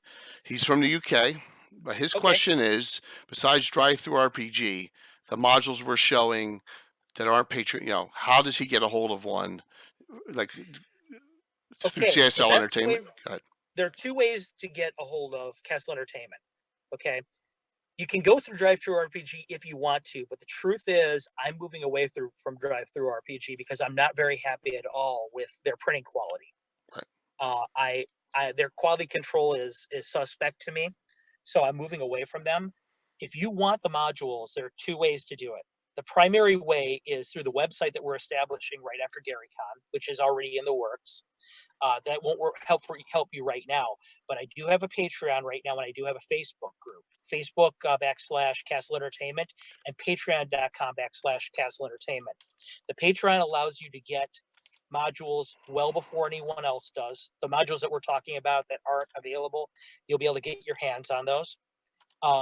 The Facebook group, all you have to do is message me through there. You'll see our catalog on there. Yeah, it's right on there. Absolutely. Yeah, we can make arrangements through there. But by April, you should see an actual castlentertainment.com web presence that you can actually buy the books through. So that hopefully will that'll be up there very soon, and I hope to get books in your hands as soon as possible. We have both printed versions and PDF versions that you can get. So they're there for everybody. Hopefully that anyone who wants different formatting, they'll be able to get the format that works for them best. Because I know, for example, in the UK, sometimes you guys are interested in the PDFs because of the exorbitant shipping charges. I totally get that. So we want to make sure that there's a PDF option as well as a printed option. If you're interested in a printed option, it's there. Nixel, you mean, are they in Braille? I don't, there, Naz said preach. Nixel, I don't know if anyone that does that does a Braille copy of that, if that's what you're asking. No, but if you're serious about that, that is something I would certainly be open to creating. I don't think anyone's ever done that before, and that would be an interesting challenge. Okay, good. That's good to hear. I'm already thinking of a raised map, almost like a relief map that I could draw of the particular the internals of a module like that. And maybe I wouldn't be able to do our entire catalog with something like that, but I would definitely be up for a challenge in making something like that. Nixel says PDFs can use screen readers too for them too. So with OSR software too, and that makes sense. But cool. everything that Carlos has is available in PDF. Yeah, absolutely. So yeah. And that's a good thing out there. So are you okay still? Can you hang out a little bit more? You good? Oh no, I'm okay. good. I'm good for the duration. But all right, normal. Okay, just want to make sure. Because it's cool. You can't get rid of me. We're gonna go to 9:30, so we got about we got 37 minutes left here. I'm gonna ask you some questions. Please, guys, start throwing some questions out to Carlos. I'm gonna ask you one or two here. Be my guest. What do you do? And I asked this during the DM roundtable a couple weeks ago. I want to know gameplay balance. Do you let it go for a while, or do you nip it right in the butt? What do you do with a gameplay balance issue that comes up, whether it could be an overpowered spell, overpowered item? What would you do? Well, here's the thing. I believe very strongly in letting players in fair play. Okay, like for example, do we ever think that when I'm trying to think of a good example for us right over now. Okay, when Prince Thrommel was walking around Greyhawk wielding Frag Rock. Yeah, final word. Did we ever think that was? Did we ever worry about game balance per se in that, or did we just think, wow, this was a legendary character, very cool? It was, but if all those 9 swords are in the hands of 9th level characters running around, that's a totally different story. Yeah. What you posed me was a possibility of game balance with one spell or one item, or a rule system that you don't like.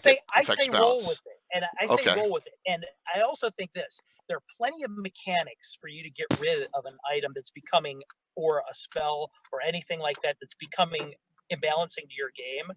Mm-hmm. But I also believe that players, when they get something cool, they feel very jilted when a DM just out of pure fiat pulls it out of their hands. Got it. And I don't like doing that at all. I try and look at it from a player perspective.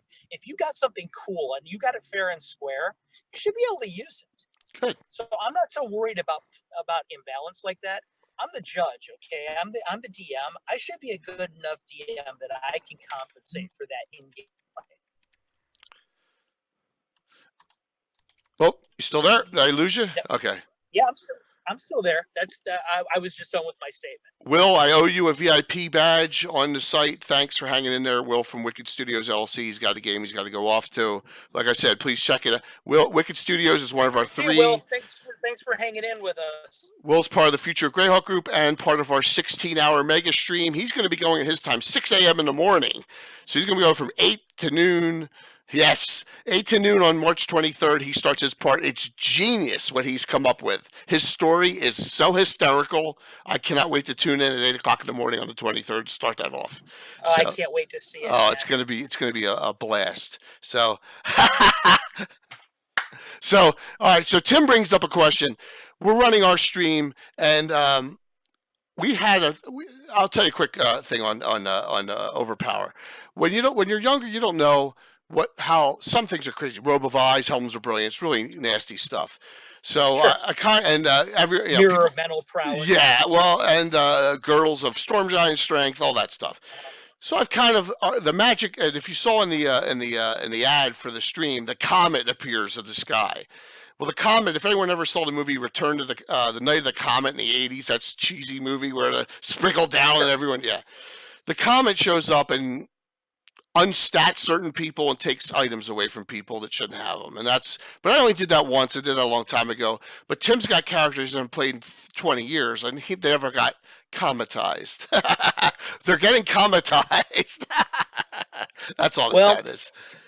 Tim will live. Cometized, you want to talk about a mechanic in Greyhawk specific to do that. Lysandrid, the Mad, is a way to do that. I mean, remember, this is a lich whose entire raison d'etre is to keep super potent magical items out of the hands of mere mortals that don't have the good sense on how to use them, or he doesn't believe have the good sense to use them. So, I mean, there's a character right over there. I mean, we're talking about a 20th level lich and that is his entire reason for being. So, I mean, if you're a DM out there and you want to depower your characters, introduce them to Lysandrid and they'll get depowered. I got to ask this question.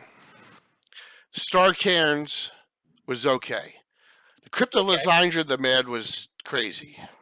And the Doom Grinder sucked. Do you believe? Yeah, I would agree with all three of those statements. Okay. All right. I just want to make sure. I was so disappointed in that module, the Doom Grinder. I thought it was going to be something cool. Although I would even go so far as to say all three of them were kind of bad. But okay. Yeah.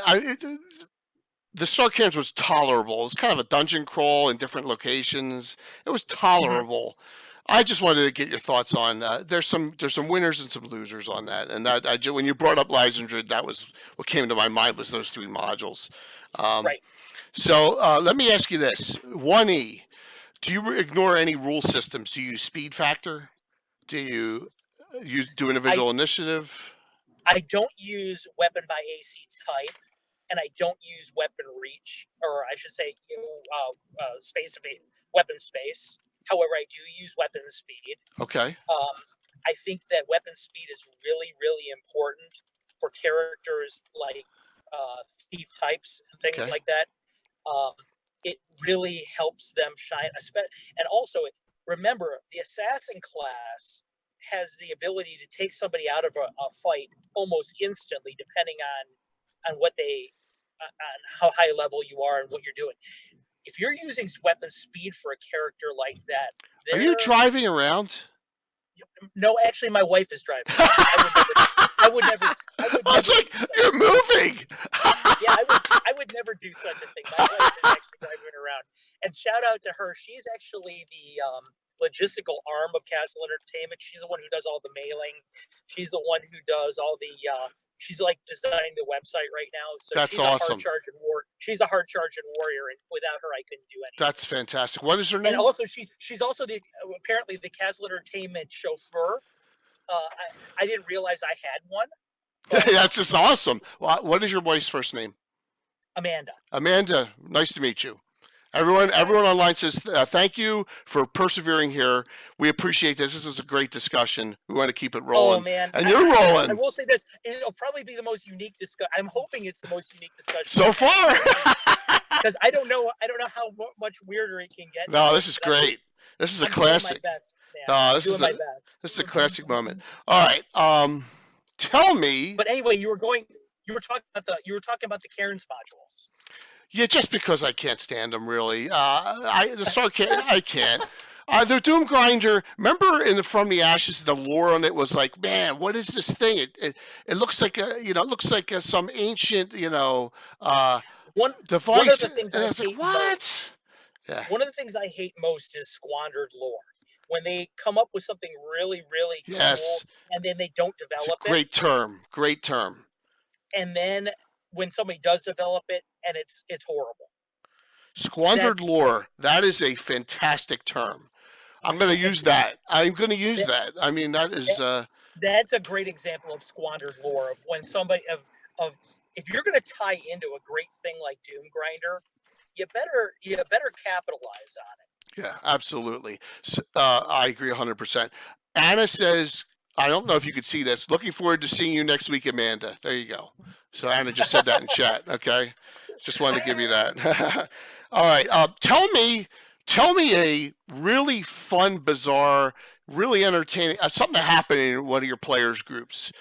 Just a Well, little. I'm gonna Yeah. switch gears on you a little bit Okay. because it happened in the kids game that I ran for the Gygaxes. Okay. All right, All the right. Cool. Gygax kids. Sounds good. All right, we're running a My Little Pony Friendship is Magic game, Which is up right now. Yep. Mm-hmm.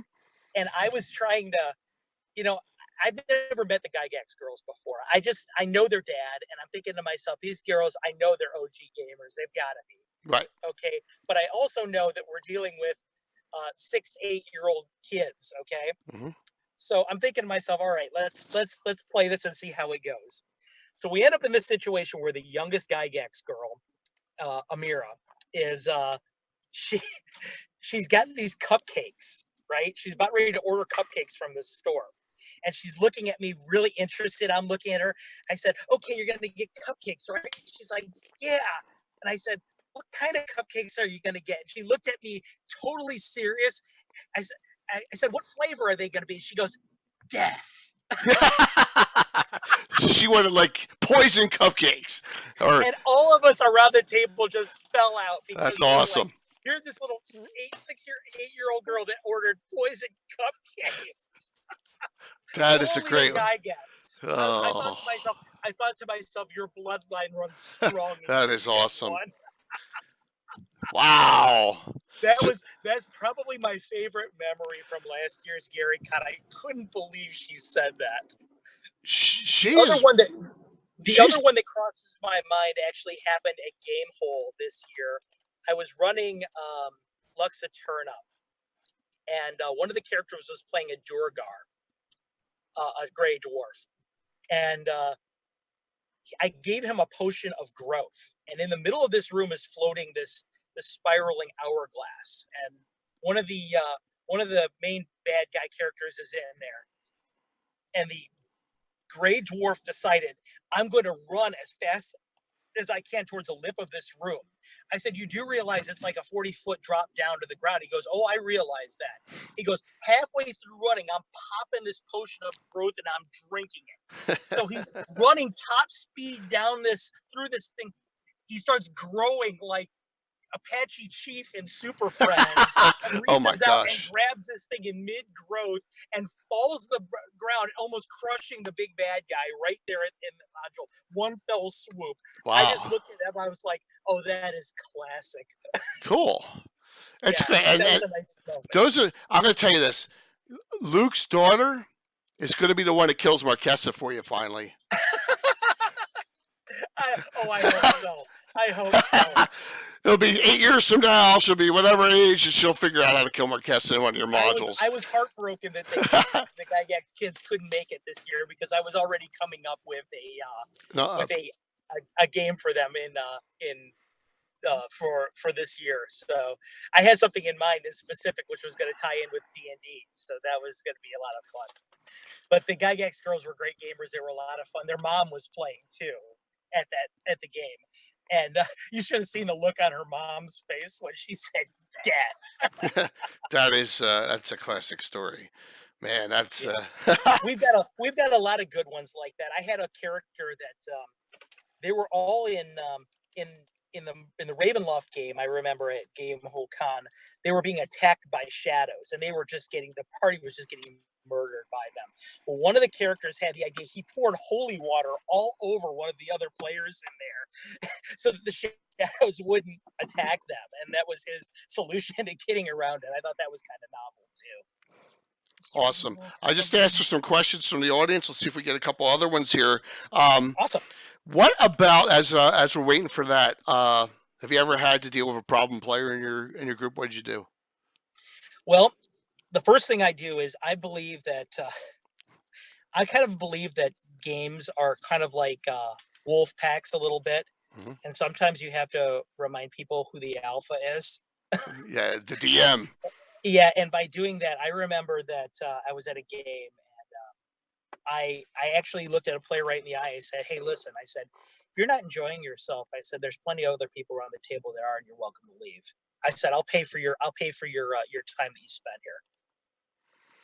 So I laid it right out on the table for him like that, and I did it right in front of everybody. because, and I honestly believe this, you've got to remember that when you're running a game, you have a responsibility to the other players that are sitting around the table with you. It's not just your game. It's not just the other player's game. It's everyone's game. Right. Right. So when you're impinging on other players' enjoyment of the scenario, you've got to put a stop to it right away. Have you ever had to throw anyone out permanently? I'm just Nah, I've curious. never had to throw anyone out permanently, because once you say something like that and everybody in the group just kind of becomes dead silent around the table and everybody is looking at each other and they realize you're serious, you've usually made your point. Yeah, you would think that. I mean, we've had. I mean, I guess for me, you have had. I think you really control a room. I think people lay down the law. You know, they're there to play your game and they don't want to ruin the experience. I mean, I've had a couple, and my friends know we've had some guys over the years, over 39 years, that just didn't work well with others and had to go. And it's just, it's something. Wow, it's it's an awful thing to do, but it's something that you have to do for the health of the rest of the group. You know, Yeah, and and absolutely. And you got to, it's like, I guess it's like pruning a tree a little bit. I mean, if yeah, you got a branch that's rotten, you got to get rid of it in yeah, order for the whole thing to bloom into what it's supposed to be. And I know it's happening. And I have a good friend of mine, another Greyhawk, a huge Greyhawk supporter. Shout out to you, Bobby Weaver, down in Louisiana. I know that he's had this problem recently with his group where his DM has had to throw out a bunch of players. But you have to understand, um, the more that your game becomes high profile too, the less you have to worry about that. Because, for example, in the games that I'm running at Gary Con, there's you know, they sold out in 3 minutes. yeah. Everybody wanted to play in them. So when they're there with a purpose. Right, They're there right. to enjoy themselves. They know what they're getting into. So in a sense, when I'm running mostly convention games, I don't really have to deal with that often. Okay, that's cool. Then Naz again has a question. What would be your advice for someone starting out publishing? Well, the first thing I would say is this: the first thing that you've got to do is know what your product is going to be. And when I say know what your product is going to be, have a full idea of the scope, the type of publishing you want to do, and what you're going to do to respect IP. And when I say that, I mean, are you going to go PDF, or are you going to go publish hard copy, or are you going to go both? Because that decision is going to inform who you're going to use as your printer and who you're going to use as your fulfillment your fulfillment party. Have an idea of, if you're going to publish Greyhawk, for example, know right away that you're going to have to respect IP in doing so. By doing that, you're going to have to change names a little bit. For example, when I write about Marquesa, her name is spelled Marquessa in the games. I have changed that to Marquessa, like the title of nobility. You call her Okay? the Marquesa too. I call her noticed. the Marquesa in order to respect Wizards of the Coast IP. Yep. I've had to do that in order to use Greyhawk materials. I never explicitly say Greyhawk in my materials, but anyone who's ever played them will know right away that they're Greyhawk. But that's something else you've got to remember. When I also say that you've got to know exactly what you're going to publish, remember, rule set is also IP. So, for example, if you think you want to run a 5e game right over now, you're going to have to find a system that is free, that's open source, that you can use to reflect 5e. And to my knowledge, that's not out there right now. Okay. So you may want to think about doing what I've done and use Ozric, or use something like Swords and Wizardry, or something like that, that's open source, where you're not beholden to a third party and you're worried about the fact that you're conflicting with their intellectual property. All those things right away, knowing your product will inform everything else you do. For example, it will help you know your audience. It'll help you know where you should be advertising. It will help you know where you should be doing what you can expect in terms of response and feedback. It will let you know, for example, a lot of the old school gamers don't have a social media presence. They're from a time, they're from an era where a lot of people didn't do that. So are you going to be as effective going through Facebook, or some other social media, or are you going to have to rely on convention sales? things like that. Knowing your own product and knowing what you want to do and what you want to get out of it is the first thing you should do. And that would be my advice to you, is to hone in very specifically on what you want to do. I think Naz, Carlos would say stay away from DM's Guild too. Well, I would say stay away from DM's Guild, but not for really the reason that most people think. It's not because I have an axe to grind against Wizards of the Coast or DM's Guild, or the fact that they will only let you publish certain things. All of those play into it. But the main thing is, you've got to remember, when you publish to DM's Guild, you're giving up a lot of your own rights to your own material. Right. That is huge. That's huge. Because Yeah. let's say I would have published Marquesa. Let's say they had official Greyhawk support through DM's Guild. If I would have published Marquesa, I couldn't have sold her as a module to you. That's their property from that point on. Right. I am loath to do that. Okay, so that would DM's Guild is a no-go for me, but it is certainly an option for people who are interested in publishing 5e things and from other settings. It's certainly an option. Okay. And don't forget, DM's Guild, if they like your stuff enough, you can. That's a good vector into actually becoming an official Wizards of the Coast employee. Yep. If that's your aspiration, then that's definitely a valid way to go. It is not for me, and since we're talking about a Greyhawk chat right now, I don't think that that's the way a Greyhawk person should go. Right, especially in old school guys like you and me, which I'll never publish. It's all going to be 5e anyway on Absolutely. On DM's Guild. We're kind of stuck. But in the interest of being comprehensive to the person who answered the question, yeah, absolutely. I do want to say that is a definite. It is a way to go. It's just not the way to go for people who want to do Greyhawk or who are interested in additions outside of Fifth. Right. Thanks for that, Naz. Thanks for that question. That was great. Yeah, absolutely. That's a great question. Like I said, Naz, I'm going to be discussing that at GaryCon during our panel. And if I'm not mistaken, I believe that that's going to be recorded and streamed from GaryCon. So if you want to hear my full thoughts on that over a span of probably about 20 minutes, and the Q&A that I take from the group at that point, then please feel free to tune in on that, because I have quite copious notes on how I want to address that conversation. I think there's a lot of things going on. I mean, it's really an exciting time with D&D. I mean, there's so many new players, and it's just like it's going by like the speed of light, everything that's going on out there. And what I liken it to, Jay, is that remember, okay, now I was in the military in the 80s. And as an American, I remember when our big bad guy, everybody was worried about the Russians. Well, when the Cold War ended and the Berlin Wall came down, all of a sudden we found ourselves in this new world order where there were so many moving parts. We weren't just worried about one thing anymore. Yeah. Okay. That's sort of like what we have going on over here, right? Now True. that there's no monolithic entity out there for Greyhawk, you have all these other actors out there, all these other moving parts. Like, for example, Anna Meyer doing her maps and everything like that, myself doing publication, Black Blade doing indirect support for Greyhawk through some of their projects, like what they do by publishing Rob Kuntz's stuff. This, in a sense, there is so much out there right now that was never available when you just had a single entity. You have to find the people that you like. You have to find people that you like their stuff. You have to support them directly. It's true, and that's another reason why I'm streaming. Yeah, absolutely. Well, what you're doing right now, and that's why I said what you're doing is such a service to the community. Because without you, who knows about Castle Entertainment? I mean, I do a lot of advertising and things like that on my own, but this is a godsend for somebody like me who. We're just getting established, and I want people to know about us. So yeah, it's a godsend for someone like that. It's a dilemma, but it's a wonderful thing at the same time.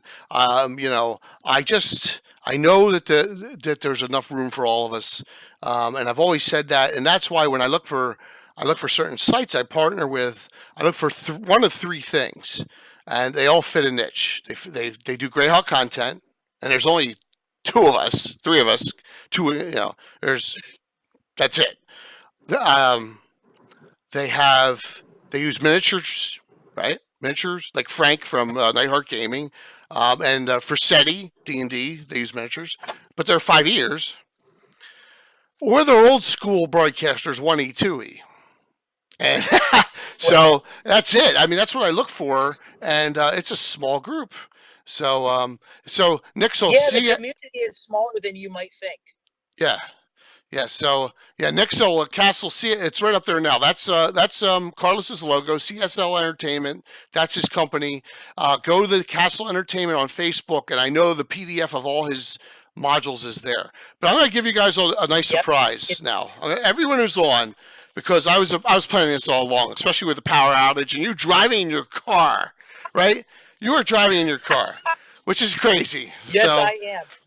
You're getting an indirect tour of the city of Painesville, Ohio, as we speak. Oh man, this is just it's so classic.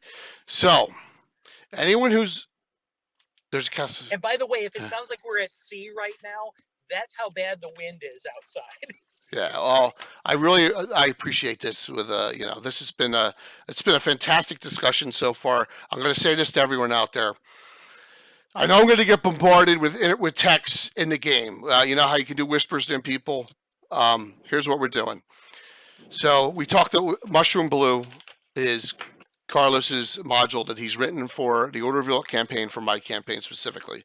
I said earlier we were going to automatically give it to all subscribers that were on tonight. I'm going to give it to all followers that are on tonight too, okay? In honor of what's been going on from Carlos. You need to whisper me your email address and who you are, okay? Please just whisper me that. I will PDF send them out with Carlos's warm-hearted thank you, and please let's play test it a little bit, run it. I'm going to be running it in a couple weeks. So our order is the following. We're going to do Blue Crystal. We're going to finish this up on Thursday, Blue Crystal Mine, okay? Then we're going to run the Plague White's Revenge next, and then we're going to run Mushroom Blue in our low-level campaign going on now. And and for all of you that play it, feel free to, if you have any questions about it or you have any comments or feedback, message me at either through Facebook at Facebook.com/Castle Entertainment, or you can email me directly at castlentertainment@gmail.com, or you can contact me at Patreon.com/Castle Entertainment. Yeah, and I will be collecting, or to me as well, on here. Carlos has now also got a Twitch name, Carlos Lising, and he's on here following here. You can also send him a whisper there if you want to catch him there as well. So there's a lot of places you can catch him. Sure. But Twitter. Yeah, absolutely. But I was going to mention that every month on Patreon, if you like Mushroom Blue, remember every month on Patreon you get a new adventure card, a fully fledged adventure card, just like it. So among other things, we try and make sure it's a very value. I'm very interested in making sure everybody gets full value for believing in us. Absolutely. And I wanted to say once again, thank you so very much for this, Carlos. I love it. I love this mod. We're going to run it, and with very little changes, one or two minor, awesome, to fit into the campaign setting, minor stuff. But I love it. I love it. So let's talk about some announcements real quick here, if you're okay with that, Carlos. I wanted to talk about next Sunday. We'll jump right to next Sunday. I got another special surprise for everyone. So we are coming up on the mega stream. We're also coming up on Mark's group. Going to start running some Shieldlands adventures. In fact, when they finish their adventure tomorrow night, Siege of Bordrin's Watch, and that's from 6 p.m. to 9 p.m. on Lord Gazumba channel. They're in Ohio, and they're going to be finally finishing this module. They're going to start making up for first level characters for the Shieldlands. Whoever knew that Ohio was the hotbed of great yes. gaming. Please keep, like I said, Lord. By the way, Nixel, Lord Gazumba with a space on. If you want to reach me on Twitter with your information, that's fine, and I'll send you the module. I'll send you a Mushroom Blue from there. So Anna has agreed to come back on the show. And Anna will be doing our next round of edits for the Order of Hewlett campaign setting in the Shieldlands. So we're going to be doing our locations finally in that area off of this crappy map with stuff handwritten on it. And we're going to be converting our Shieldlands campaign setting into Anna's map for that upcoming for the stream, and that'll be next week's show. So we'll have Anna Meyer on, Anna Meyer doing her maps, and we may ask for a couple of other tidbits here and there.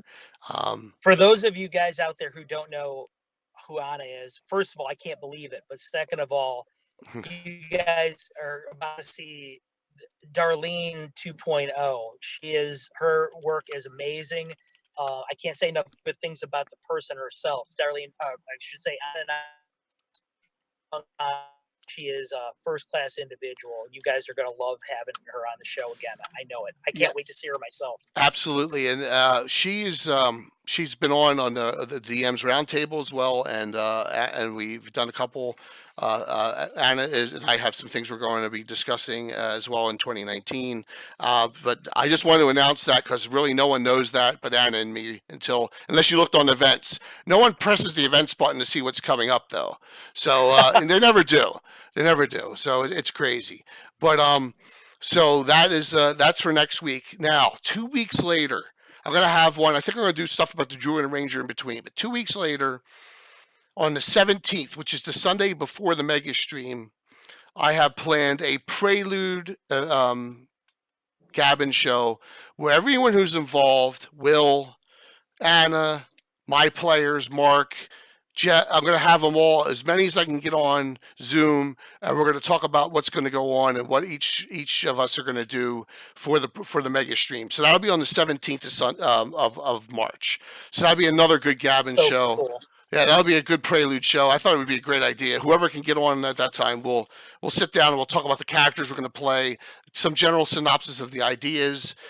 Tim, hopefully you can get on as well because you're going to be playing in my game, and it's been 2 years since you've actually sat down there and played. It's going to be fantastic. Maybe even your dad too, Tim. So that'll be and 3 you guys never shows. know if. Yes. You guys never know. You may be able to. You like freebies from Castle Entertainment for tuning in as well. You never know. All right, well, thanks, man. That's a little hint there. Well, we've had it's been a blast, Carlos. Thanks. We've got 6 minutes left there. We're gonna hit dead that 2 hour mark. Some other things. Note that. We got all the channels in line for the mega stream. Greyhawk channels come on and finalize stuff. He's going to talk about that with Shane doesn't think he's going to DM it, but he has a DM in mind. We're going to get it all worked out. The storyline is going to be as fluid as it can be for 4 different channels, basically. I guarantee you the end is going to be an epic brawl. And one that you've never seen and the likes of. And I'm going to show you. I'm going to pop up real quick. I don't think you'll be able to see it, Carlos. I'm sorry about that. That's okay. I'm just imagining the 74 flyers right now. It's not level. So here's Bill's latest creation for this mega stream. There we go. Oh, I not Carlos. There it is. Okay, it's he's working on this mega piece, and that's how far he's gotten for it. Just to show you that, and that piece is huge. That takes up my entire coffee table, small table I got downstairs. I don't have a shelf to place it. It's so big. Afterwards, we're gonna have to find a spot for it. It's huge. So he's working on the terrain for it. We got all sorts of other things going on. I'm looking forward to it. So no, Brian, I have not gotten to that yet. And so Sublime, my mod, Brian, who's one of my oldest friends here, has mentioned Thursday night we have another special thing for the audience. Naz, you're gonna love this. Rox, you're gonna love this. Celeste, you're gonna love this. Brian, who's been moderating very well for us and doing it more and more, because everyone knows Mark falls asleep online during the games Thursday night, right? He's in Ohio, he's nodding off, so he did ban someone though last Thursday. That was someone named Old Diddly Dabbler or something, and he banned the guy. The guy was saying something awful. He gone. But Brian has come up with it. This is Brian's idea. I'm going to give him credit. Brian is going to, in chat, talk with all the audiences the game's going on, and you, the audience, is going to create for us an NPC, okay, for my campaign. Yes. Brian is going to take, and no Naz, no Michael Baton clones, okay? That's not going to happen. But Brian's going to get with you all, and you're all going to discuss as the game's going on, and it could be anything. I don't care what it is. It could be bad guy, good guy, whatever you guys decide. Yes, Rox, it's a cool idea. And it's also Blind BW's idea, all right? And he's going to work on it, and then we'll vote. You guys will vote on it at some point. We're going to flesh it out. And I'm going to be using that character at Winchester's Bulwark or at Garth's Tower or somewhere during this campaign setting. Fantastic idea. I think this is the first of many. As we do different settings, areas, we'll do one for every time we do it for the audience to keep them in. That sounds super cool. It's a great idea, isn't it? Fantastic idea. I want you guys to come up with something unique, just based on art. I don't want, no half dragon, half, kobold. You understand. I want something that makes sense. The ghosts of 3.5. Exactly. So you guys are going to all do that during the game on Thursday night. So a brilliant idea on Brian's part, and I thank you for that. Brian is on the fence. Brian is doing a 5e campaign. It's Brian, please link it in chat so people can look at it. It's on the Obsidian portal. It's going to be in Saltmarsh. He's going to do stuff. He's going to do the L series and the U series with his group coming up in April or May. So please, Brian. Yeah. I've heard that name. Yeah, we've heard that recently. But I gave him my copies of some of the old modules for him to do in there. So, Brian, please link that in chat. There it goes, Obsidian Portal. Check it out. He's got his wikis all set up. He's done some great stuff. We had a little mini show on it on a Monday night where he showed all his custom stuff on Masterwork items, Masterwork crafting. He did some really unique stuff for him being his own DM. So, that's what's going on. We got a busy week coming up. So we have stuff Monday night, Mark's group tomorrow night. Me Thursday, and then Anna with us again next Sunday. So we got a nice week. Carlos, would you like to say anything in closing? Look at that, we're 2 minutes off. Thank you. No, man, it's just been a real pleasure for me to be on with you. Thanks for having me. Sorry about the technical difficulties. We fought through it the best we could. You have, and it gave it such a charm. Don't go anywhere, guys. Don't leave, okay? I am going to, and I promise Shane, we got over 30 viewers right now. When he raids in, we're gonna double our audience. So we're gonna do a raid in onto Shane's at the Greyhawk channel. Carlos, do you play? One quick question: you play it all, or do you? Are you 100% DM now? So. Well, I'm not against playing. The last time though I played was in one of Alan Growe's adventures at DairyCon, but I really don't have a whole lot of time to play anymore. I'm so entertained. Yeah, so you played when you can with special DMs. That's cool. Yes, absolutely. Yeah, I'd love to play with you guys sometime. Well, that will happen. I guarantee it. That will happen if we gotta zoom you in when you have power in your house. Obviously, we'll do. Yeah, that would be nice. That would be nice right now. Absolutely. Well, okay, so one last time, anyone who wants Mushroom Blue, please email me, text me in chat. As long as you are a follower at minimum, I will give this to you. This is Carlos's writing for my campaign, for the Orderville campaign, but you can customize it for anything. It's running at levels 3. So, hey, Sprocket, I will make sure I get it to you. Everyone else, like I said, I have a lot of the subs emails. So, there you go. Good. That's perfect, Sprocket. Thanks. All right, guys, I'm gonna throw in a raid in here. It's 9:30. I'm gonna throw in a raid right into the Greyhawk channel. Carlos, this has been a blast. We'll do it again when I have my DMs roundtable. You have an open invite to everyone now. When we sit down and we just talk DM issues. Yeah, we'll get you. Yeah, we just did one a couple weeks ago, but next time we do one, we'll get you into a lot of stuff. I think you and I got to start doing some things together.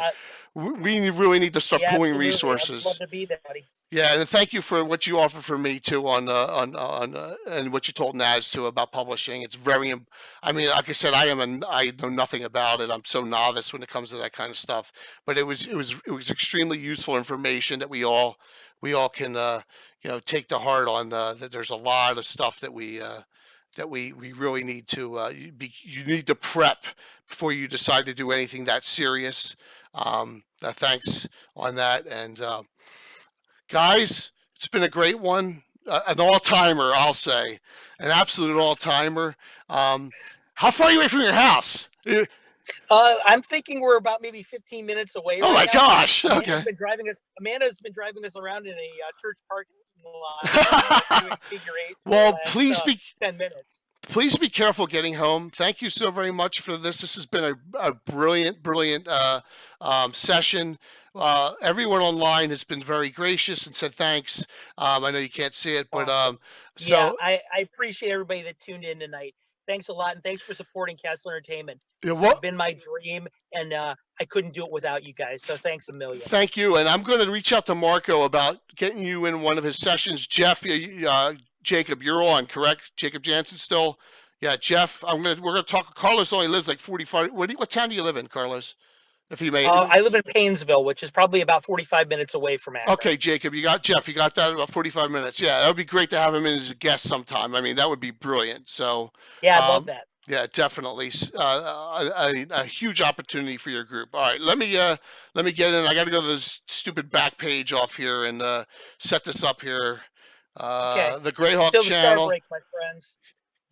I'll be talking to you soon. We'll keep on talking on Discord all the time, and this means so much to me, Carlos. Thank you. And I will. We'll get feedback from everyone, let you know how it's going, and please be careful driving back to your home. And no problem. Enjoy Mushroom Blue, everybody. Yeah, have a good one, guys. Here come. We're raiding into the Greyhawk channel right now. We're tripling their audience, guys. Tripling them. I'll try not to take that personally. Tripling the Greyhawk. No, we're going to crush it, dude. This was beautiful, fantastic evening. Here we go, running in, guys. Thank you so very much, Carlos. And if you and I want to chat while we're still on, we can. As soon as I end the broadcast here. All right, cool. Absolutely. While you're driving back. Going to be taking us back home. Okay. All right, cool. You and I can stay on here. Take a left.